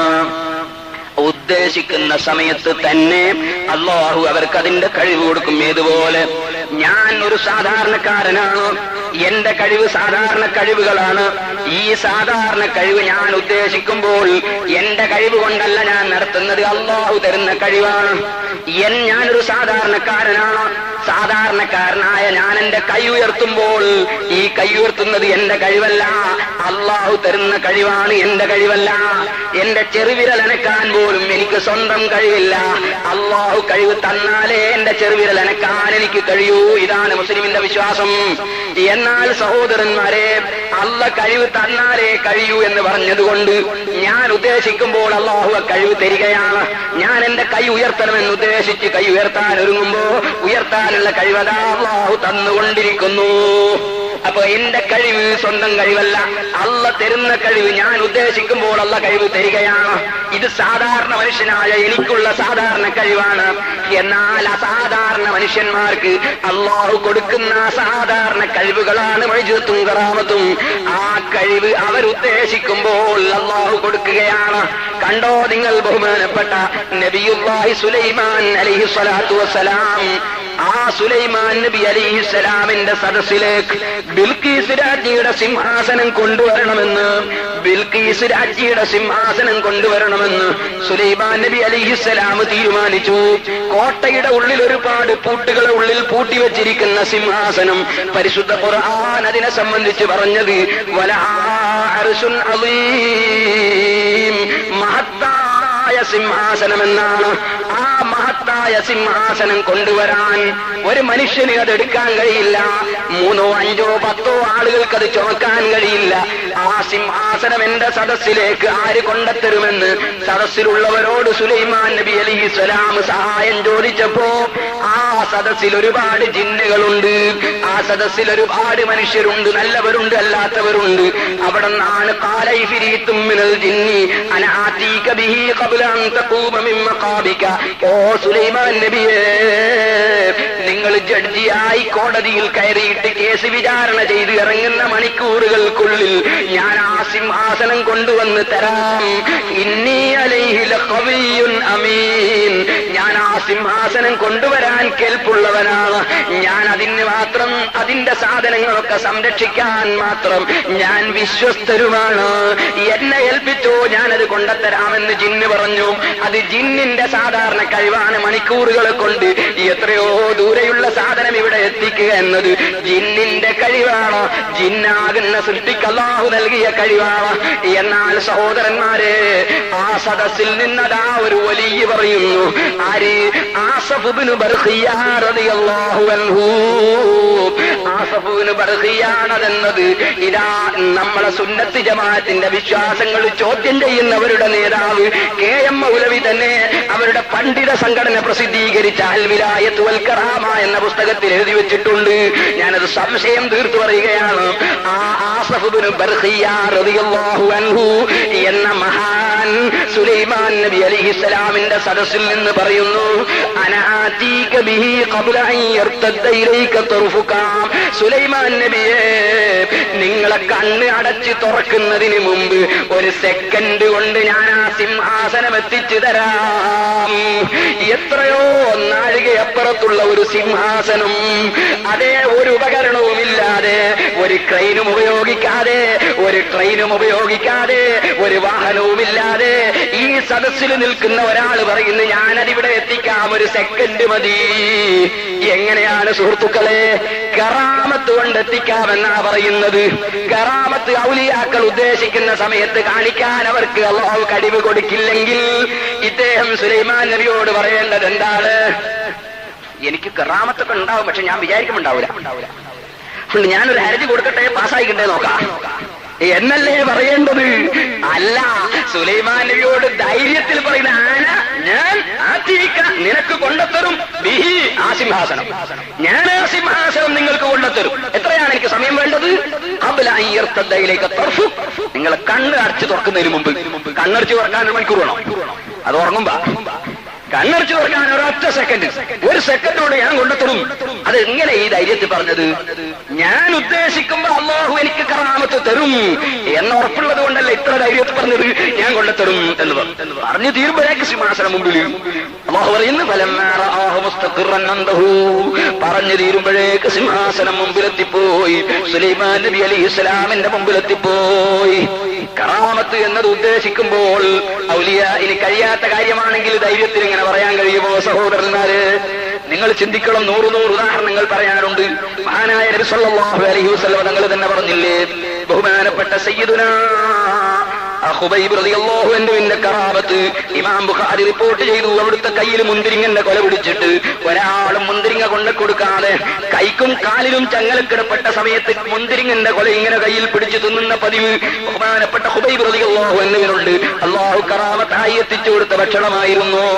എന്നാൽ സഹോദരന്മാരെ, മഹാനായ നബി സല്ലല്ലാഹു അലൈഹി വസല്ലമ തങ്ങൾ തന്നെ എത്രയോ സംഭവങ്ങൾ അവർ ഉദ്ദേശിക്കുന്ന സമയത്ത് കറാമത്ത് പ്രത്യക്ഷപ്പെട്ടത് ഖുർആനിലൂടെയും ഹദീസിലൂടെയും ലോകത്തെ പഠിപ്പിച്ചിട്ടുണ്ട്. ആ പഠിപ്പിച്ച കൂട്ടത്തിൽ കണ്ടോ നിങ്ങൾ, നബി സല്ലല്ലാഹു അലൈഹി വസല്ലമ തങ്ങളോട് സ്വഹാബത്ത് വന്നിട്ട് നബിയെ വെള്ളമില്ല, ഞങ്ങൾക്ക് വെള്ളം വേണം എന്ന് പറയുമ്പോ അല്ലാഹുവിന്റെ റസൂലിന്റെ മുഅ്ജിസത്ത് കൊണ്ട് വെള്ളം കൊടുക്കുന്നു. കയ്യിന്റെ വിരലിലൂടെ വെള്ളം കൊടുക്കുന്നു. ഇമാം ബുഖാരി അത് റിപ്പോർട്ട് ചെയ്യുന്നു. കയ്യിന്റെ വിരലിലൂടെ വെള്ളം കൊടുക്കുന്നു. കാലിന് മുറിവ് പറ്റിയവർ വന്ന് നബിയെ മുറിയുണക്കി തരണമെന്ന് പറയുമ്പോ ഊതിയിട്ട് മുറിയുണക്കി കൊടുക്കുന്നു. അതേ കുതിരപ്പുറത്ത് കയറിയിട്ട് ഉരുണ്ട് വീണ് പോകുന്ന അസുഖമുള്ള ഒരാള്, എപ്പ നോക്കിയാലും സൈക്കിളിൽ നിന്ന് വീഴുന്ന കുട്ടികളെ പോലെ എപ്പം കുതിരപ്പുറത്ത് കയറിയാലും മൂപ്പര് വീണിട്ടുണ്ടാകും. അങ്ങനത്തെ ഒരു കാര്യം ജരീർ റളിയല്ലാഹു അൻഹുവിനുണ്ടായപ്പോ ആ ജരീർ റളിയല്ലാഹു അൻഹു നബിയോട് വന്ന് സങ്കടം പറയുന്നു. റസൂലുള്ള നെഞ്ഞത്ത് കൈവച്ചു കൊടുത്തുകൊണ്ട് ആ അസുഖം ഭേദപ്പെടുത്തുന്നു. അങ്ങനെ എത്രയെത്ര സംഭവങ്ങൾ അല്ലാഹുവിന്റെ റസൂലിന്റെ അടുക്കൽ ഖതാദ റളിയല്ലാഹു അൻഹു കണ്ണ് കുത്തിപ്പൊട്ടിപ്പോയിട്ട് വരുന്നു. ഉഹദ് യുദ്ധം നടക്കുമ്പോ, ഘോരമായ സമരം നടക്കുമ്പോ വലിയൊരമ്പ് വന്ന് കണ്ണിന് തട്ടിയതിന്റെ പേരിൽ കണ്ണ് ചൂന്ന് തെറിച്ചുപോയി. മുഖത്തുകൂടി കണ്ണിന്റെ വെള്ളം ഇങ്ങനെ ഒലിക്കുന്നു. കണ്ണ് ചൂന്ന് തെറിച്ചുപോയി. അക്കണ്ണുമായി നബിയോട് വന്നിട്ട് എന്റെ കണ്ണ് തൽസ്ഥാനത്ത് വെച്ച് മുറി കൂട്ടിത്തരണം നബിയേ എന്ന് പറയുമ്പോ, ഓ ഖതാദ, എനിക്ക് മുഅ്ജിസത്തുണ്ടാകും, ഞാൻ വിചാരിക്കുമുണ്ടാവൂല എന്ന് പറയുകയല്ല, അവിടുത്തെ ഉമിനീര് തൊട്ട് പുരട്ടിയിട്ട് അതാ കണ്ണിന്റെ രോഗം സുഖപ്പെടുത്തുന്നു. സഹോദരന്മാരെ, ഏതുപോലെ ഞാൻ എന്റെ കൈ ഉയർത്തണമെന്ന് ഉദ്ദേശിക്കുമ്പോൾ എന്റെ കൈ ഉയർത്താൻ അല്ലാഹു കഴിവ് തരുന്നത് പോലെ അംബിയായിനും ഔലിയായിനും അവരുടെ ഇഖ്തിയാർ കൊണ്ട് തന്നെ കറാമത്തും മുഅ്ജിസത്തും പ്രകടിപ്പിക്കാൻ കഴിയുമെന്ന് ഈ ഹദീസുകൾ ഇതുപോലുള്ള തെളിവുകൾ ഉദ്ധരിച്ചുകൊണ്ട് അഹ്മദ് ബിൻ ഹജർ അൽ അസ്ഖലാനി റഹിമഹുല്ലാഹ് സഹീഹുൽ ബുഖാരിയുടെ വ്യാഖ്യാനമായ ഫത്ഹുൽ മഈനിൽ ഫത്ഹുൽ ബാരിയിൽ രേഖപ്പെടുത്തുന്നു. ഇമാം നവവി റഹ്മത്തുള്ളാഹി അലൈഹി തങ്ങൾ ശറഹ് മുസ്ലിമിൽ രേഖപ്പെടുത്തുന്നു. ലോകത്തുള്ള പണ്ഡിതന്മാരെ മുഴുവനും അത് രേഖപ്പെടുത്തുന്നു. കണ്ടില്ലേ നിങ്ങൾ, മഹാനായ ഇമാം നവവി റഹിമഹുല്ലാഹ് തന്നെ തന്റെ വീട്ടിലേക്ക് വന്നിട്ട് പാമ്പുകൾ വന്ന് ബറക്കത്തെ ഭക്ഷണം വാങ്ങി തിരിച്ചു പോകാറുണ്ട്. ആ ഇമാം നവവി റഹിമഹുല്ലാഹ് കിതാബ് എഴുതിക്കൊണ്ടിരിക്കുമ്പോ വിളക്കണഞ്ഞുപോയി. ഉടനെ അതാ മരം പ്രകാശിക്കുന്നു. ആ പ്രകാശത്തിൽ കിതാബ് എഴുതി മുഴുമിക്കുന്നു. അല്ലാഹു കൊടുക്കുന്ന കറാമത്തുകൾ കണ്ടോ ബഹുമാനപ്പെട്ട സയ്യിദുനാ അബൂ മുസ്ലിമിൽ ഖൗലാനി റളിയല്ലാഹു അൻഹുവിനെ തീക്കുണ്ടാരത്തിലേക്ക് കള്ള നബിയായി വന്ന അബൂ അസ്വദുൽ അൻസി തീക്കുണ്ടാരത്തിലേക്ക് എറിഞ്ഞപ്പോ തീക്കുണ്ടാരത്തിൽ പോയി വീണ അബൂ മുസ്ലിമിൽ ഖൗലാനി റളിയല്ലാഹു അൻഹു കറാമത്ത് കൊണ്ട് രക്ഷപ്പെടുന്നു. ആ തീക്കുണ്ടാരത്തിന്റെ മധ്യത്തിൽ നിന്ന് 2 റക്അത്ത് അല്ലാഹുവിനെ നിസ്കരിക്കുന്നു. ബഹുമാനപ്പെട്ട സയ്യിദുനാ അബൂ സഹബാ റളിയല്ലാഹു അൻഹു യുദ്ധം നടന്നുകൊണ്ടിരിക്കുമ്പോ ഇബ്നു തൈമിയ്യ തന്നെ അദ്ദേഹത്തിന്റെ അൽ ഫുർഖാൻ ബൈന ഔലിയാഇർ റഹ്മാൻ വ ബൈന ഔലിയാഇ ശൈത്താൻ എന്ന ഗ്രന്ഥത്തിൽ രേഖപ്പെടുത്തിയത് കാണും. ബഹുമാനപ്പെട്ട അബൂ സഹബാ റളിയല്ലാഹു അൻഹു യുദ്ധം നടത്തിക്കൊണ്ടിരിക്കുമ്പോ തന്റെ മുന്നിൽ നിന്ന് കുതിരക്ക് വെട്ടേറ്റ് കുതിര ചത്തു വീണുപോയി. ഉടനെ പടച്ചവനോട് പറയുന്നു, പറ്റൂല റബ്ബേ, പ്രൈവറ്റ് വാഹനത്തിൽ യുദ്ധത്തിന് വന്ന ഞാനിപ്പോ അങ്ങോട്ട് ടാക്സി കൂട്ടി പോകാൻ കഴിയില്ല, അങ്ങോട്ട് മറ്റൊരാളെ വാഹനത്തിൽ ഓടിക്കേറാൻ കഴിയില്ല, എന്റെ കുതിര ഇപ്പൊ ഹയാത്തായി കിട്ടണം. അള്ളാഹുവിനോട് പറയുമ്പോ അള്ളാഹു ആ കുതിരയെ ഹയാത്താക്കി കൊടുക്കുന്നു. കുതിരപ്പുറത്ത് തന്നെ അബൂ സഹബാ റളിയല്ലാഹു അൻഹു യുദ്ധം ചെയ്യുന്നു. ആ യുദ്ധം കഴിഞ്ഞ് വീട്ടിലേക്ക് തിരിച്ചെത്തിയതിനു ശേഷം മക്കളെ വിളിച്ചു പറയുന്നു, കുതിരപ്പുറത്ത് നിന്ന് വിരിപ്പുകൾ എടുത്ത് നീക്കിക്കോ മക്കളെ, അത് വീട്ടിലെത്താൻ അല്ലാഹുവിനോട് കടം വാങ്ങിയ കുതിരയാണ്. വിരിപ്പുകൾ എടുത്ത് മാറ്റുമ്പോൾ കുതിര ചത്തു വീഴുന്നു. ഇബ്നു തൈമിയ്യ തന്നെ അൽ ഫുർഖാൻ ബൈന ഔലിയാഇർ റഹ്മാൻ വ ബൈന ഔലിയാഇ ശൈത്താൻ എന്ന ഗ്രന്ഥത്തിൽ രേഖപ്പെടുത്തുന്നു. സഹോദരന്മാരെ, അല്ലാഹുവിന്റെ ഔലിയായിന് അവരുദ്ദേശിക്കുമ്പോൾ തന്നെ അല്ലാഹു കറാമത്ത് നൽകുന്നു. കറാമത്ത് എന്ന വാചകത്തിന്റെ അർത്ഥം തന്നെ ബഹുമതി എന്നാണ്. ബഹുമതി അല്ല കൊടുക്കൽ അവർ ഉദ്ദേശിക്കുമ്പോൾ കൊടുക്കുന്നില്ലെങ്കിൽ പിന്നെ ആ ബഹുമതി കൊണ്ട് അവർക്ക് എന്താണ് കാര്യം? അതിനാൽ അവർ ഉദ്ദേശിക്കുമ്പോഴും കിട്ടും, ഉദ്ദേശിക്കാതെയും കിട്ടും. ആ നിലക്ക് അല്ലാഹു ബഹുമതിയായി നൽകുന്ന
അവർ ഉദ്ദേശിക്കുമ്പോഴും കിട്ടും, ഉദ്ദേശിക്കാതെയും കിട്ടും. ആ നിലക്ക് അല്ലാഹു ബഹുമതിയായി നൽകുന്നതാണ് കറാമത്ത്. അംബിയാഇന് മറ്റുള്ളവരെ മുഴുവനും പരാജയപ്പെടുത്തുന്ന രൂപത്തിൽ നൽകുന്നതാണ് മുഅ്ജിസത്ത്. ഈ മുഅ്ജിസത്തിന്റെ അറിവും കഴിവും അംബിയായിലും കറാമത്തിന്റെ അറിവും കഴിവും ഔലിയായിലും അല്ലാഹു നൽകുന്നു. ഇരിക്കട്ടെ, പറഞ്ഞ വിഷയത്തിലേക്ക് തിരിക്കുന്നു.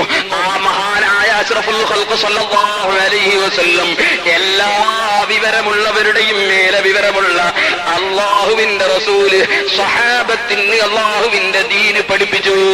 ആ സ്വഹാബത്ത് ലോകമെമ്പാടും യാത്ര ചെയ്തുകൊണ്ട് അവിടുത്തെ ദീന് പഠിപ്പിച്ചു. അതിൽ നിന്ന് പഠിച്ച് മനസ്സിലാക്കിയ താബീകളും താബീകളുമായ അയിമ്മത്ത് മുജ്തഹിദുകൾ, 4 മദ്ഹബിന്റെ ഇമാമുകൾ, അതുപോലെ കഴിഞ്ഞുപോയ സലഫ് സാലിഹുകൾ അല്ലാഹുവിന്റെ ദീൻ എന്താണെന്ന് ക്രോഡീകരിച്ച് എഴുതി വെച്ചു. അതിനെ പിന്തുടർന്ന് ജീവിക്കുന്നവരാണോ യഥാർത്ഥത്തിൽ ദീനുൽ ഇസ്ലാം അനുസരിച്ച് ജീവിക്കുന്നവർ. വകുല്ലു ഖൈരിൻ ഫിത്തിബാഇ മൻ സലഫ് വകുല്ലു ശർരിൻ ഫിബ്തിദാഇ മൻ ഖലഫ്. ആ മുൻകഴിഞ്ഞു പോയ മഹാന്മാരെ പിന്തുടർന്ന് പിന്തുടർന്ന് ജീവിക്കുന്നവർ, അവിടെയാണ് ഖൈറുള്ളത്. പിൽക്കാലത്ത് വന്ന പുതിയ പുതിയ ആശയങ്ങളെ പിന്തുടരുന്നതിലാണ് സർവനാശങ്ങളുമുള്ളത്. ആ മഹാന്മാരെ പിന്തുടർന്ന് ജീവിച്ചവരാണ് ബഹുമാനപ്പെട്ട സയ്യിദുന ഇമാമുൽ ഹറമൈൻ റളിയല്ലാഹു അൻഹു, ഇമാം ഗസാലി റളിയല്ലാഹു അൻഹു, ഇമാം നവവി റളിയല്ലാഹു അൻഹു, ഇമാം സുബ്കി റളിയല്ലാഹു അൻഹു. അങ്ങനെ ഇങ്ങ് തുടങ്ങിയിട്ട് സഹോദരന്മാരെ, നമ്മുടെ ഈ കാലഘട്ടത്തിന്റെ തൊട്ടടുത്ത് ജീവിച്ച് മരണപ്പെട്ടു പോയ ആലിമീങ്ങൾ അരിഫീങ്ങളടക്കം, വരക്കൽ മുല്ലക്കോയ തങ്ങളടക്കം, ചാലിയത്ത് അഹമ്മദ് കോയ തങ്ങളടക്കം, ഖുതുബി മുഹമ്മദ് മുസ്ലിയാരടക്കം, താഴക്കോട് കുഞ്ഞലവി മുസ്ലിയാരടക്കം, അങ്ങനെ തുടങ്ങിയിട്ട് നമ്മുടെ രാജ്യത്ത് ജീവിച്ച് മരണപ്പെട്ടു പോയ ബഹറുൽ ഉലൂമുകളായ വിജ്ഞാന സാഗരങ്ങളായ പണ്ഡിതന്മാരുണ്ട്. അവരെ പിന്തുടർന്ന് നീങ്ങിക്കൊണ്ടിരിക്കുന്ന, അവരുടെ അതേ കാൽപ്പടികൾ പിന്തുടർന്ന് ജീവിച്ചുകൊണ്ടിരിക്കുന്ന പണ്ഡിത സംഘടനയാണ് നമ്മുടെ രാജ്യത്ത് സമസ്ത കേരള ജംഇയ്യത്തുൽ ഉലമ. അതിന്റെ യുവ സംഘടനയാണ് സമസ്ത കേരള സുന്നി യുവജന സംഘം. അതിന്റെ ഒരു എളിയ പ്രവർത്തകൻ എന്ന നിലക്ക് ഞാൻ നിങ്ങളെ ഓർമ്മപ്പെടുത്തട്ടെ. ആ സംഘത്തിന്റെ പ്രവർത്തനങ്ങൾ വിവിധ മേഖലകളിൽ പ്രവർത്തിച്ചു കൊണ്ടിരിക്കുമ്പോൾ അതിന്റെ ഒരു ഭാഗമായി അതിന്റെ 40ാം വാർഷിക സമ്മേളനം നടക്കുന്ന സംഘടനയുടേതാണ് കേട്ടോ. പ്രസ്ഥാനം 40 കൊല്ലം മുമ്പുള്ളതല്ല, അത് നബി സല്ലല്ലാഹു അലൈഹി വസല്ലമ തങ്ങൾ മുതൽക്കുള്ളതാണ്, അതിന്റെയും മുമ്പുള്ളതാണ്. എന്നാൽ അതിനുവേണ്ടി കേരളത്തിൽ പ്രവർത്തിക്കുന്ന യുവാക്കളുടെ ഒരു സംഘടന മാത്രമാണ് സമസ്ത കേരള സുന്നി യുവജന സംഘം. അതിന്റെ 40ാമത്തെ വാർഷികത്തോടനുബന്ധിച്ച് ഒരു 40 പാവപ്പെട്ട കുട്ടികളെ കല്യാണം കഴിച്ചു കൊടുക്കാൻ ഒരു തീരുമാനമുണ്ട്. എന്റെ മുഅ്മിനീങ്ങളോട് ഞാൻ ഉണർത്തട്ടെ, അതിന്റെ പ്രവർത്തകന്മാര് നിങ്ങളുമായി ബന്ധപ്പെടുമ്പോൾ പരമാവധി സഹകരണം കൊടുക്കണം. പാവപ്പെട്ട പെൺകുട്ടികളെ തിരിഞ്ഞു നോക്കാത്ത കാരണം കൊണ്ട് നമ്മുടെ രാജ്യത്ത് എത്രയോ പാവപ്പെട്ട പെൺകുട്ടികൾ ക്രിസ്ത്യാനികളായ ആളുകളോടുകൂടെ പോയി കാഫിറായി ചത്തുപോകുന്നുണ്ട് യുവാക്കളെ. അർഹമർ റഹീമീനായ റബ്ബ് കുഫ്രിയത്തിൽ നിന്നും ഫിസ്ഖിൽ നിന്നും നമ്മുടെ സമൂഹത്തെ രക്ഷിക്കുമാറാകട്ടെ. ഞാൻ ഈ സമയത്ത് ഉണർത്തുന്നു, നമ്മുടെ ശ്രദ്ധ പതിയേണ്ട ഒരു രംഗമാണത്, വളരെ ശക്തിയായി പതിയേണ്ട ഒരു രംഗമാണത്. നാട്ടിൽ നമ്മുടെ പെൺകുട്ടികളെ കല്യാണം കഴിക്കുമ്പോ അനാവശ്യമായ കുറെ ചെലവുകൾ വരുത്തി വെക്കുന്നതിന് പകരം തൊട്ടടുത്ത വീട്ടിലുള്ള പാവപ്പെട്ട പെൺകുട്ടികളെ കല്യാണത്തിന് വേണ്ടി പരമാവധി സഹായം നൽകണം, സഹകരിക്കണം സഹോദരന്മാരെ. ഒന്നുകൂടി പറയട്ടെ, ഒരു കല്യാണം നടക്കുമ്പോ വീഡിയോ കേസറ്റുകാരനെ പിടിച്ചുകൊണ്ടുവന്ന് എന്നിട്ട് അവൻ കാഫറോ അല്ലെങ്കിൽ മുസ്ലിമോ ആരോ ആകട്ടെ അന്യപുരുഷനെ വിളിച്ച് വീട്ടിലേക്ക് കൊണ്ടുവന്ന് വീട്ടിന്റെ ഉള്ളിലുള്ള സ്ത്രീകളുടെ മുഴുവനും ചിത്രം, അതേ ഔറത്ത് മറച്ചും മറക്കാതെയുമുള്ള ചിത്രം പിടിച്ചെടുത്ത് റൂമിന്റെ ഉള്ളിൽ കൊണ്ടുവന്ന് നോക്കി കണ്ടു രസിച്ച് സുബഹി ഖലാക്കാൻ വേണ്ടി പാതിരവരെ ഈ ഫോട്ടോവും കണ്ട് ഇരിക്കുന്ന ചെറുപ്പക്കാരില്ലേ, ഞാൻ പറയട്ടെ, ആ ചിത്രം എടുത്തത് തന്നെ ഹറാമാണ്, പെണ്ണിന്റെ ചിത്രം പിടിച്ചെടുത്ത് തന്നെ ഹറാമാണ്. സഹോദരന്മാരെ, ഈ വീഡിയോ കൊണ്ടുവന്നിട്ട് അന്യപെണ്ണിന്റെ ചിത്രം പിടിച്ചെടുക്കുന്ന കല്യാണത്തിലെ അനാചാരത്തിനെതിരെ മുസ്ലിം സമുദായം ഉണരണം, അതിനെതിരെ ശബ്ദിക്கவும். നമ്മളെ ജോറ് കണ്ടോ നിങ്ങൾ, അല്പം പണം പടച്ചവൻ തരുമ്പോ, സാമ്പത്തിക ശേഷി തരുമ്പോ ഹറാമും ഹലാലുമില്ലാത്ത പ്രവർത്തനത്തിൽ ഒതുങ്ങിയില്ലേ? ഇപ്പൊ കണ്ടോ നിങ്ങൾ, നാട്ടിലേക്ക് പോകാൻ വകുപ്പില്ല, നാട്ടിലുള്ളവർക്ക് തിരിച്ചു വരാൻ വകുപ്പില്ല. പിന്നിൽ പ്രവർത്തിച്ചത് ആരാണെന്നറിയോ? ചുണ്ടലിയാണ് കേട്ടോ. എലികളെ കൊണ്ടാണ് അല്ലാഹു പഠിപ്പിച്ചിരിക്കുന്നത്. നിങ്ങൾ ചിന്തിക്കണം, എലിയുടെ കാരണം കൊണ്ട് എത്ര പ്ലെയിനാണ് നിന്നത്, എത്ര കപ്പലാണ് മടങ്ങിയത്, എത്ര വിസയാണ് ക്യാൻസലായത്, എന്തെല്ലാമാണ് സംഭവിച്ചത്. പടച്ചറബിന് മുസീബത്തിറക്കാൻ വലിയ പ്രയാസമുള്ളതല്ല. റബ്ബ് നമുക്ക് മാപ്പ് തരുമാറാകട്ടെ, നമ്മുടെ സമുദായത്തിന് മാപ്പ് തരുമാറാകട്ടെ. സഹോദരന്മാരെ, ജീവിക്കുന്ന കാലം ചിന്തിക്കണം. അള്ളാഹുവിന്റെ റസൂല് പൊരുത്തപ്പെടാത്തത്, അള്ളാഹു പൊരുത്തപ്പെടാത്തത് ചെയ്യരുത് കേട്ടോ. ഞാൻ പറയട്ടെ, നിന്റെ വീട്ടിലൊരു കല്യാണം നടക്കുമ്പോ ആർഭാടപൂർവ്വം നടത്തുന്ന കല്യാണത്തിന് ചെലവഴിക്കുന്നതിൽ നിന്ന് ഒരു ചെറിയ സംഖ്യ പാവപ്പെട്ട പെണ്ണിന് വേണ്ടി നീ ചെലവഴിക്കുക. അതുപോലെ ഞാൻ എന്റെ ചെറുപ്പക്കാരോട് പറയട്ടെ, കല്യാണം നടത്തുമ്പോ പെണ്ണിന്റെ തെങ്ങെത്ര കിട്ടുമെന്ന് നോക്കുന്നതിന് പകരം അറക്കെത്ര ചോറുണ്ടെന്ന് ചിന്തിക്കുന്നതിന് പകരം പൊന്ന് പവനെത്രയാണെന്ന് ആലോചിക്കുന്നതിന് പകരം ദീനുള്ള പെൺകുട്ടികളെ കല്യാണം കഴിക്കാൻ നോക്കണം ചെറുപ്പക്കാരെ. എന്റെ ബാപ്പയും ഉമ്മയും എന്നൊരു പാവപ്പെട്ട പാവപ്പെട്ട വീട്ടിൽ നിന്ന് കല്യാണം കഴിക്കാൻ അനുവദിക്കുന്നില്ലെന്ന് കംപ്ലൈന്റ് ഉള്ള ചെറുപ്പക്കാരുണ്ട്. അവർക്ക് ഞാനൊരു വഴി പറഞ്ഞു തരട്ടെ. നിങ്ങൾ ബാപ്പയെ ധിക്കരിക്കണ്ട, ഉമ്മയെ ധിക്കരിക്കണ്ട. നിങ്ങൾക്ക് അവർ കാണിച്ചു തരുന്ന അനുയോജ്യമായ പെണ്ണിനെ കെട്ടിക്കോളൂ. പക്ഷേ നിങ്ങളൊരു കാര്യം ചെയ്യണം. നിങ്ങളെ വകയിൽ ഒരു പാവപ്പെട്ട പെണ്ണിനെ നിങ്ങൾ വെറുതെ കല്യാണം കഴിച്ചു കൊടുത്തോളൂ. അതിന്റെ ചെലവ് നിങ്ങൾ വഹിച്ചോളൂ. എന്നാ ബാപ്പയെ ധിക്കരിക്കണ്ട, ഉമ്മയെ ധിക്കരിക്കണ്ട. ഒരു പെണ്ണ് നിങ്ങളെ വകയിൽ അവര് ഭാര്യാഭർത്തൃ ബന്ധം പുലർത്തി അല്ലാഹുവിന്റെ റസൂലിന്റെ ഉമ്മത്തുകളായ കുട്ടികൾക്ക് ജന്മം നൽകട്ടെ. അതിനുവേണ്ടി നിങ്ങൾ ഓരോരുത്തരും ഇക്കാര്യം ശ്രദ്ധയിൽ വെക്കണമെന്ന് ഓർമ്മപ്പെടുത്തുന്നു.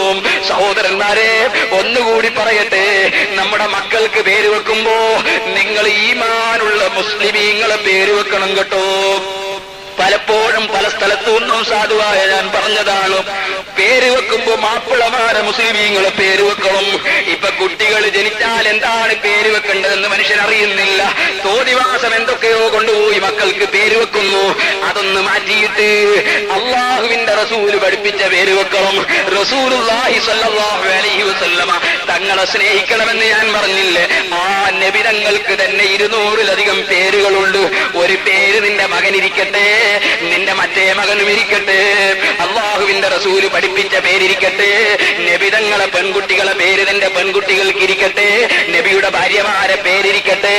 നീ പരിഷ്കാരത്തിന്റെ പേരിൽ മുസ്ലിമീങ്ങളെ പേര് മുഴുവനും കൈയൊഴിച്ച് തോന്നിവാസം പേരിട്ടുകൊണ്ട് മക്കൾ മുസ്ലിമാണോ കാഫിറാണോ എന്നറിയാത്ത പേരിട്ട് ഇവിടെ മുസ്ലിമീങ്ങളെ പേര് തന്നെ എടുത്തു കളയുക എന്ന ഇസ്ലാമിന്റെ വിരോധികളുടെ തീരുമാനത്തെ നമ്മുടെ പ്രവർത്തനത്തിലൂടെ നടപ്പാക്കരുത് സഹോദരന്മാരെ. ഒന്നുകൂടി പറയട്ടെ, അള്ളാഹു തന്ന ആരോഗ്യം ചെലവഴിക്കുമ്പോ നമ്മളെ ദുനിയാവിന് വേണ്ടി ചെലവഴിക്കാം. പക്ഷേ അത് ആഖിറത്തിന് നഷ്ടം വരുന്ന രൂപത്തിലാകരുത്. അന്യന്റെ സ്വത്തുകൾ കൈയടക്കിക്കൊണ്ടോ അന്യന്റെ ഹക്ക് കൈയടക്കിക്കൊണ്ടോ ഉള്ള ഒരു സമ്പാദ്യവും നമുക്ക് വേണ്ട. അതാദ്യം മനസ്സിൽ തീരുമാനിക്കണം. ഒന്നുകൂടി പറയട്ടെ, നാം ചെയ്യുന്ന പ്രവർത്തനം നമ്മുടെ ദുനിയാവിന് ഉപകരിക്കണം, അല്ലെങ്കിൽ ആഖിറത്തിന് ഉപകരിക്കണം, അല്ലെങ്കിൽ രണ്ടിനും ഉപകരിക്കണം. ലോകത്തെ ജനങ്ങളെ കൂട്ടത്തിൽ ഏറ്റവും നഷ്ടപ്പെട്ടവനാരാണെന്നറിയാമോ? ആഖിറത്തിന് പകരം ദുനിയാവ് കൊണ്ടവനല്ല, അവൻ നഷ്ടപ്പെട്ടവൻ തന്നെയാണ്. അവനേക്കാൾ നഷ്ടപ്പെട്ടവൻ വേറെയുണ്ട്. അവനവന്റെ ആഖിറം വേറൊരുത്തന്റെ ദുനിയാവിന് വേണ്ടി വിറ്റവനാണ്. സ്വന്തം ദുനിയാവിന് വേണ്ടിയല്ല വിറ്റത്, മറ്റൊരാളെ ദുനിയാവിന് വേണ്ടി നമ്മൾ ആഖിറം വിറ്റവൻ. അവനേക്കാൾ നഷ്ടപ്പെട്ടവൻ വേറെയില്ല. നിങ്ങൾ കാണുന്നില്ലേ, ഞാനൊരു ദുനിയാവിന്റെ നേതാവിനെ സ്നേഹിച്ചു കഴിഞ്ഞാൽ ആ നേതാവ് ഒരു ആലിമിനെ ചീത്ത പറയാൻ പറയുമ്പോ ഞാനും ചീത്ത പറയുന്നു. ആ നേതാവ് എന്നോടൊരു വേണ്ടാത്തത് കൽപ്പിക്കുമ്പോ ഞാനത് സ്വീകരിക്കുന്നു. പള്ളിയിലെ ജുമാ മുടങ്ങിയാലും മദ്രസ പൂട്ടിയാലും കോളേജ് പൂട്ടിയാലും എത്തീം കുട്ടികൾ പട്ടിണിയായാലും എന്ത് നടന്നാലും തിരക്കേടില്ല. മറ്റവന്റെ ദുനിയാവിന് വേണ്ടി ഞാൻ എന്റെ ആഖിറം വിറ്റിരിക്കുന്നു എന്ന ചിന്താഗതിയില്ലേ, അവനേക്കാൾ നഷ്ടപ്പെട്ടവൻ ലോകത്തില്ല.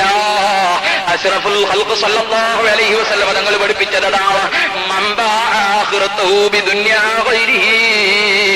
വേറൊരുത്തന്റെ ദുനിയാവിന് വേണ്ടി അവനവന്റെ ആഖിറം വിറ്റവൻ.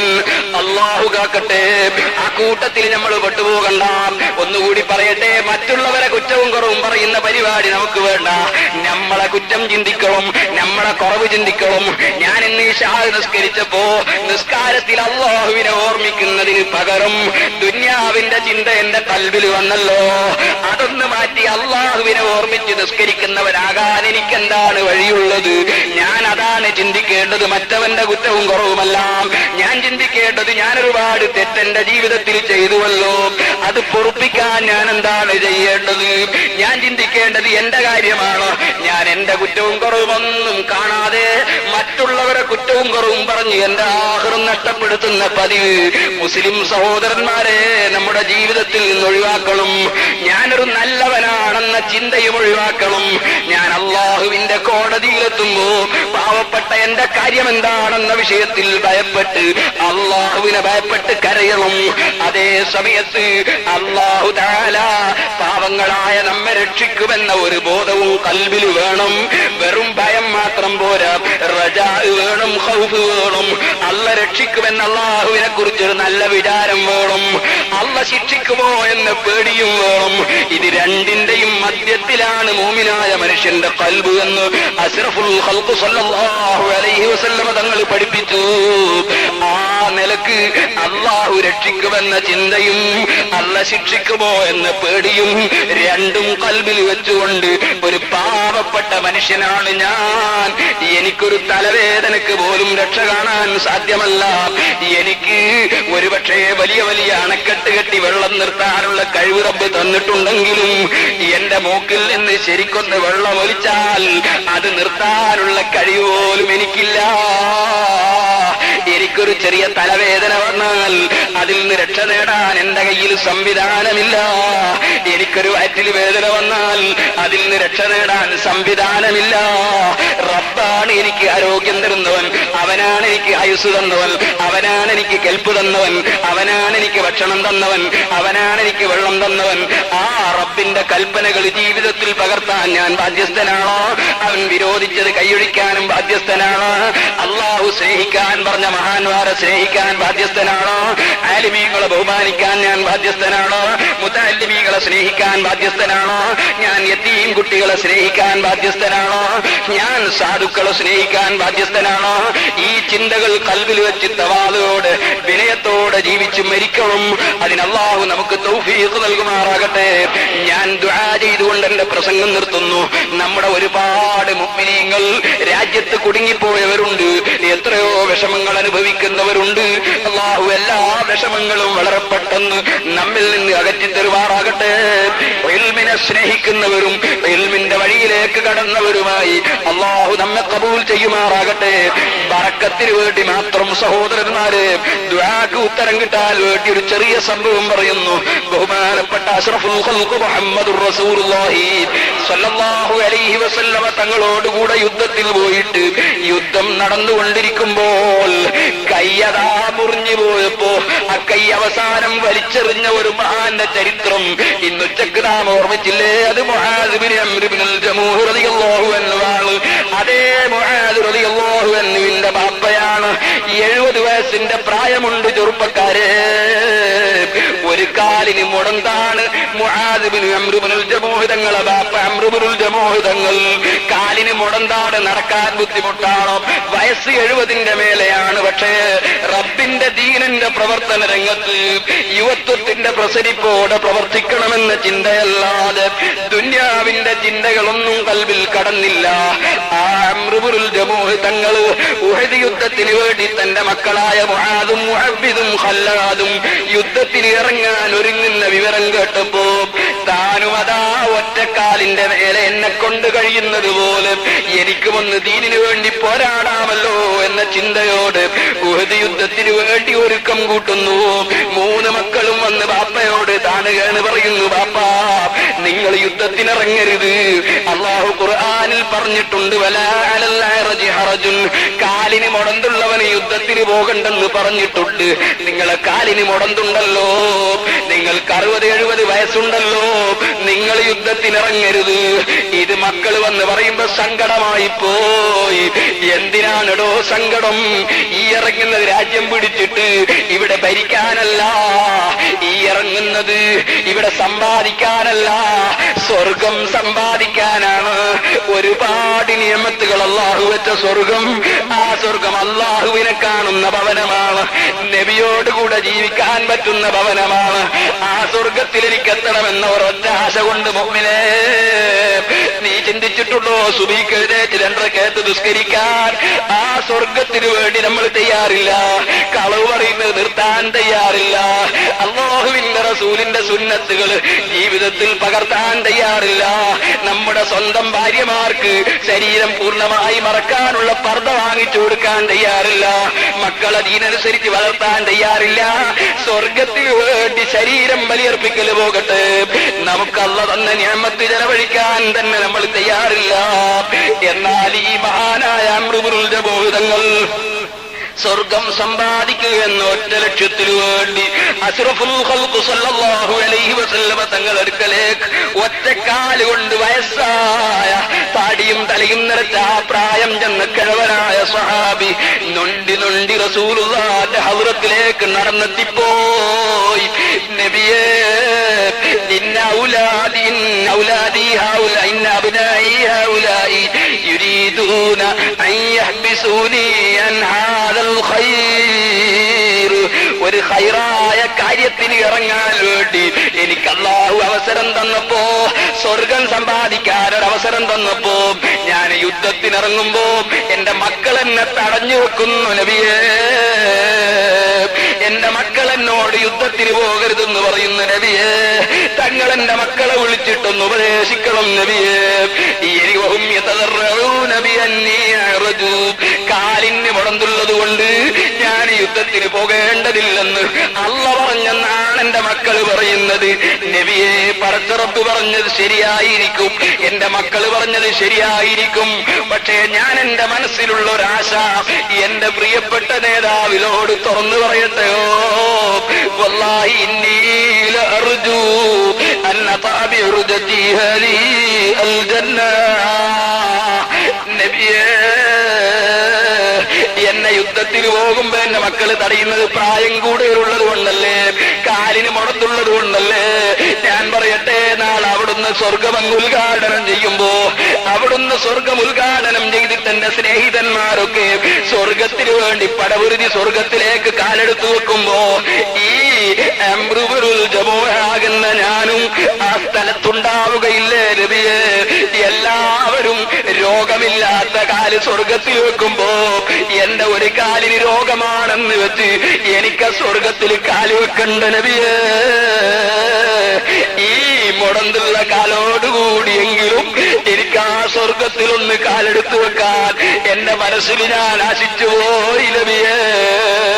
അതുകൊണ്ട് ആ സ്വർഗത്തിൽ കാലെടുത്തു വെക്കാനുള്ളൊരു പ്രവർത്തനത്തിൽ ഞാൻ ഇറങ്ങുമ്പോ എന്റെ മക്കൾ തടയുന്നതില്ലെന്ന് തങ്ങളൊന്നവരെ നിർത്തിവെക്കണം നബിയേ.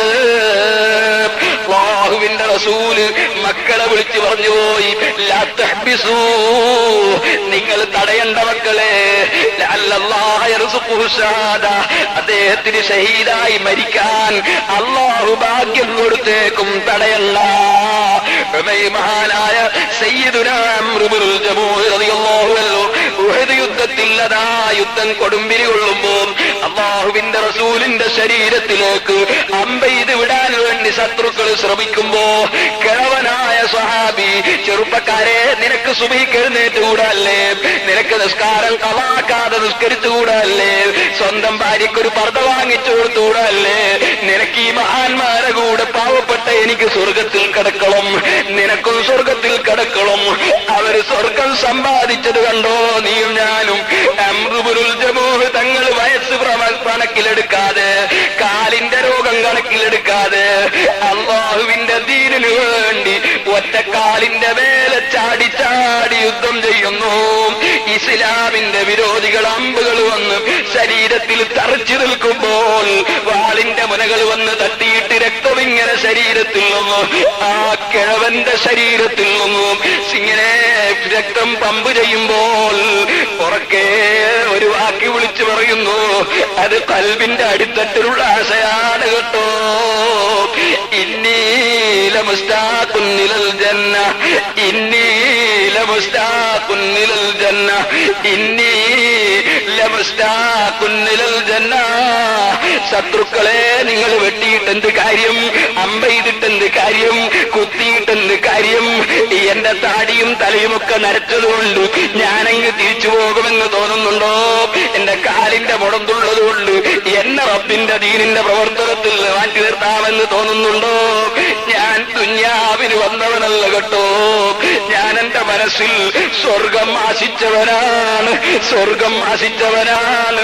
എന്റെ ഈ മുടന്തുള്ള കാലോടുകൂടിയെങ്കിലും ആ സ്വർഗത്തിൽ കാലം എടുത്തു വെച്ചിട്ടല്ലാതെ ഞാൻ ഈ രംഗത്തു നിന്ന് പിന്നോട്ടില്ല. ഇന്നി ലമുസ്താഖുൻ ഇലൽ ജന്ന, ഞാൻ സ്വർഗത്തിലേക്ക് ആശവെച്ചവരാണ് കേട്ടോ. അംറുബുൽ ജമൂഹ് റളിയല്ലാഹു അൻഹു ഇതിങ്ങനെ വിളിച്ചു പറയുന്നു. ഘോരമായ യുദ്ധം നടക്കുന്നു. അതാ ഇസ്ലാമിന്റെ വിരോധികളിൽ നിന്നൊരാൾ അംറുബുൽ ജമൂഹ് റളിയല്ലാഹു അൻഹുവിനെ ഉന്നം വെച്ചിങ്ങോട്ട് വന്നു. അക്കഴവനായ സ്വഹാബി ഒറ്റക്കാലിന്റെ മേലെ ഒരു ചാട്ടം ചാടുമ്പോഴേക്ക് മറുഭാഗത്തുള്ളവന്റെ വാള് വന്ന് ശരീരത്തിൽ വീണുപോയി.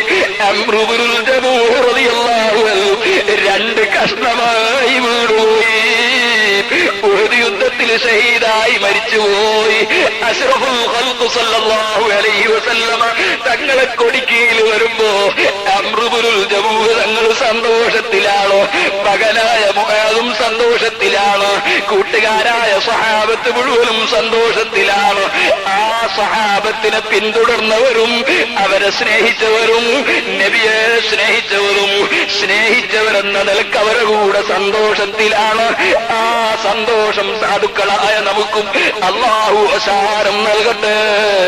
അർഹമർ റഹീമീനായ റബ്ബേ, ഞങ്ങളെ കയ്യിലൊരു സമ്പാദ്യവുമില്ല, ഞങ്ങൾ സ്വാലിഹീകളെ സ്നേഹിക്കുന്നവരാണ്, നീ ബഹുമാനിച്ചവരെ ബഹുമാനിക്കുന്നവരാണ്. നിന്റെ ഹബീബായ നബി സല്ലല്ലാഹു അലൈഹി വസല്ലം ഞങ്ങൾക്കൊരു കാര്യം പഠിപ്പിച്ചത്, സ്നേഹിക്കുന്നവന്റെ കൂടെയാണ് മനുഷ്യനെന്ന് പഠിപ്പിച്ചിട്ടുണ്ട്. ഞങ്ങൾ സ്നേഹിക്കുന്ന മഹാന്മാരെ കൂടെ ഞങ്ങളെയും നീ ഒരുമിച്ച് കൂട്ടണം റഹ്മാനെ. അവരുടെ മഹത്വം കൊണ്ട്, അവരുടെ ബഹുമാനം കൊണ്ട് മിസ്കീന്മാരായ ഞങ്ങളെ ദുനിയാവിലും ആഖിറത്തിലും നീ സഹായിക്കണം റഹ്മാനെ. ഞങ്ങളുടെ മജ്ലിസുകൾ ദുആക്ക് ഇജാബത്തുള്ള മജ്ലിസായ നിലക്ക് നീ ഖബൂൽ ചെയ്യണം റഹ്മാനെ.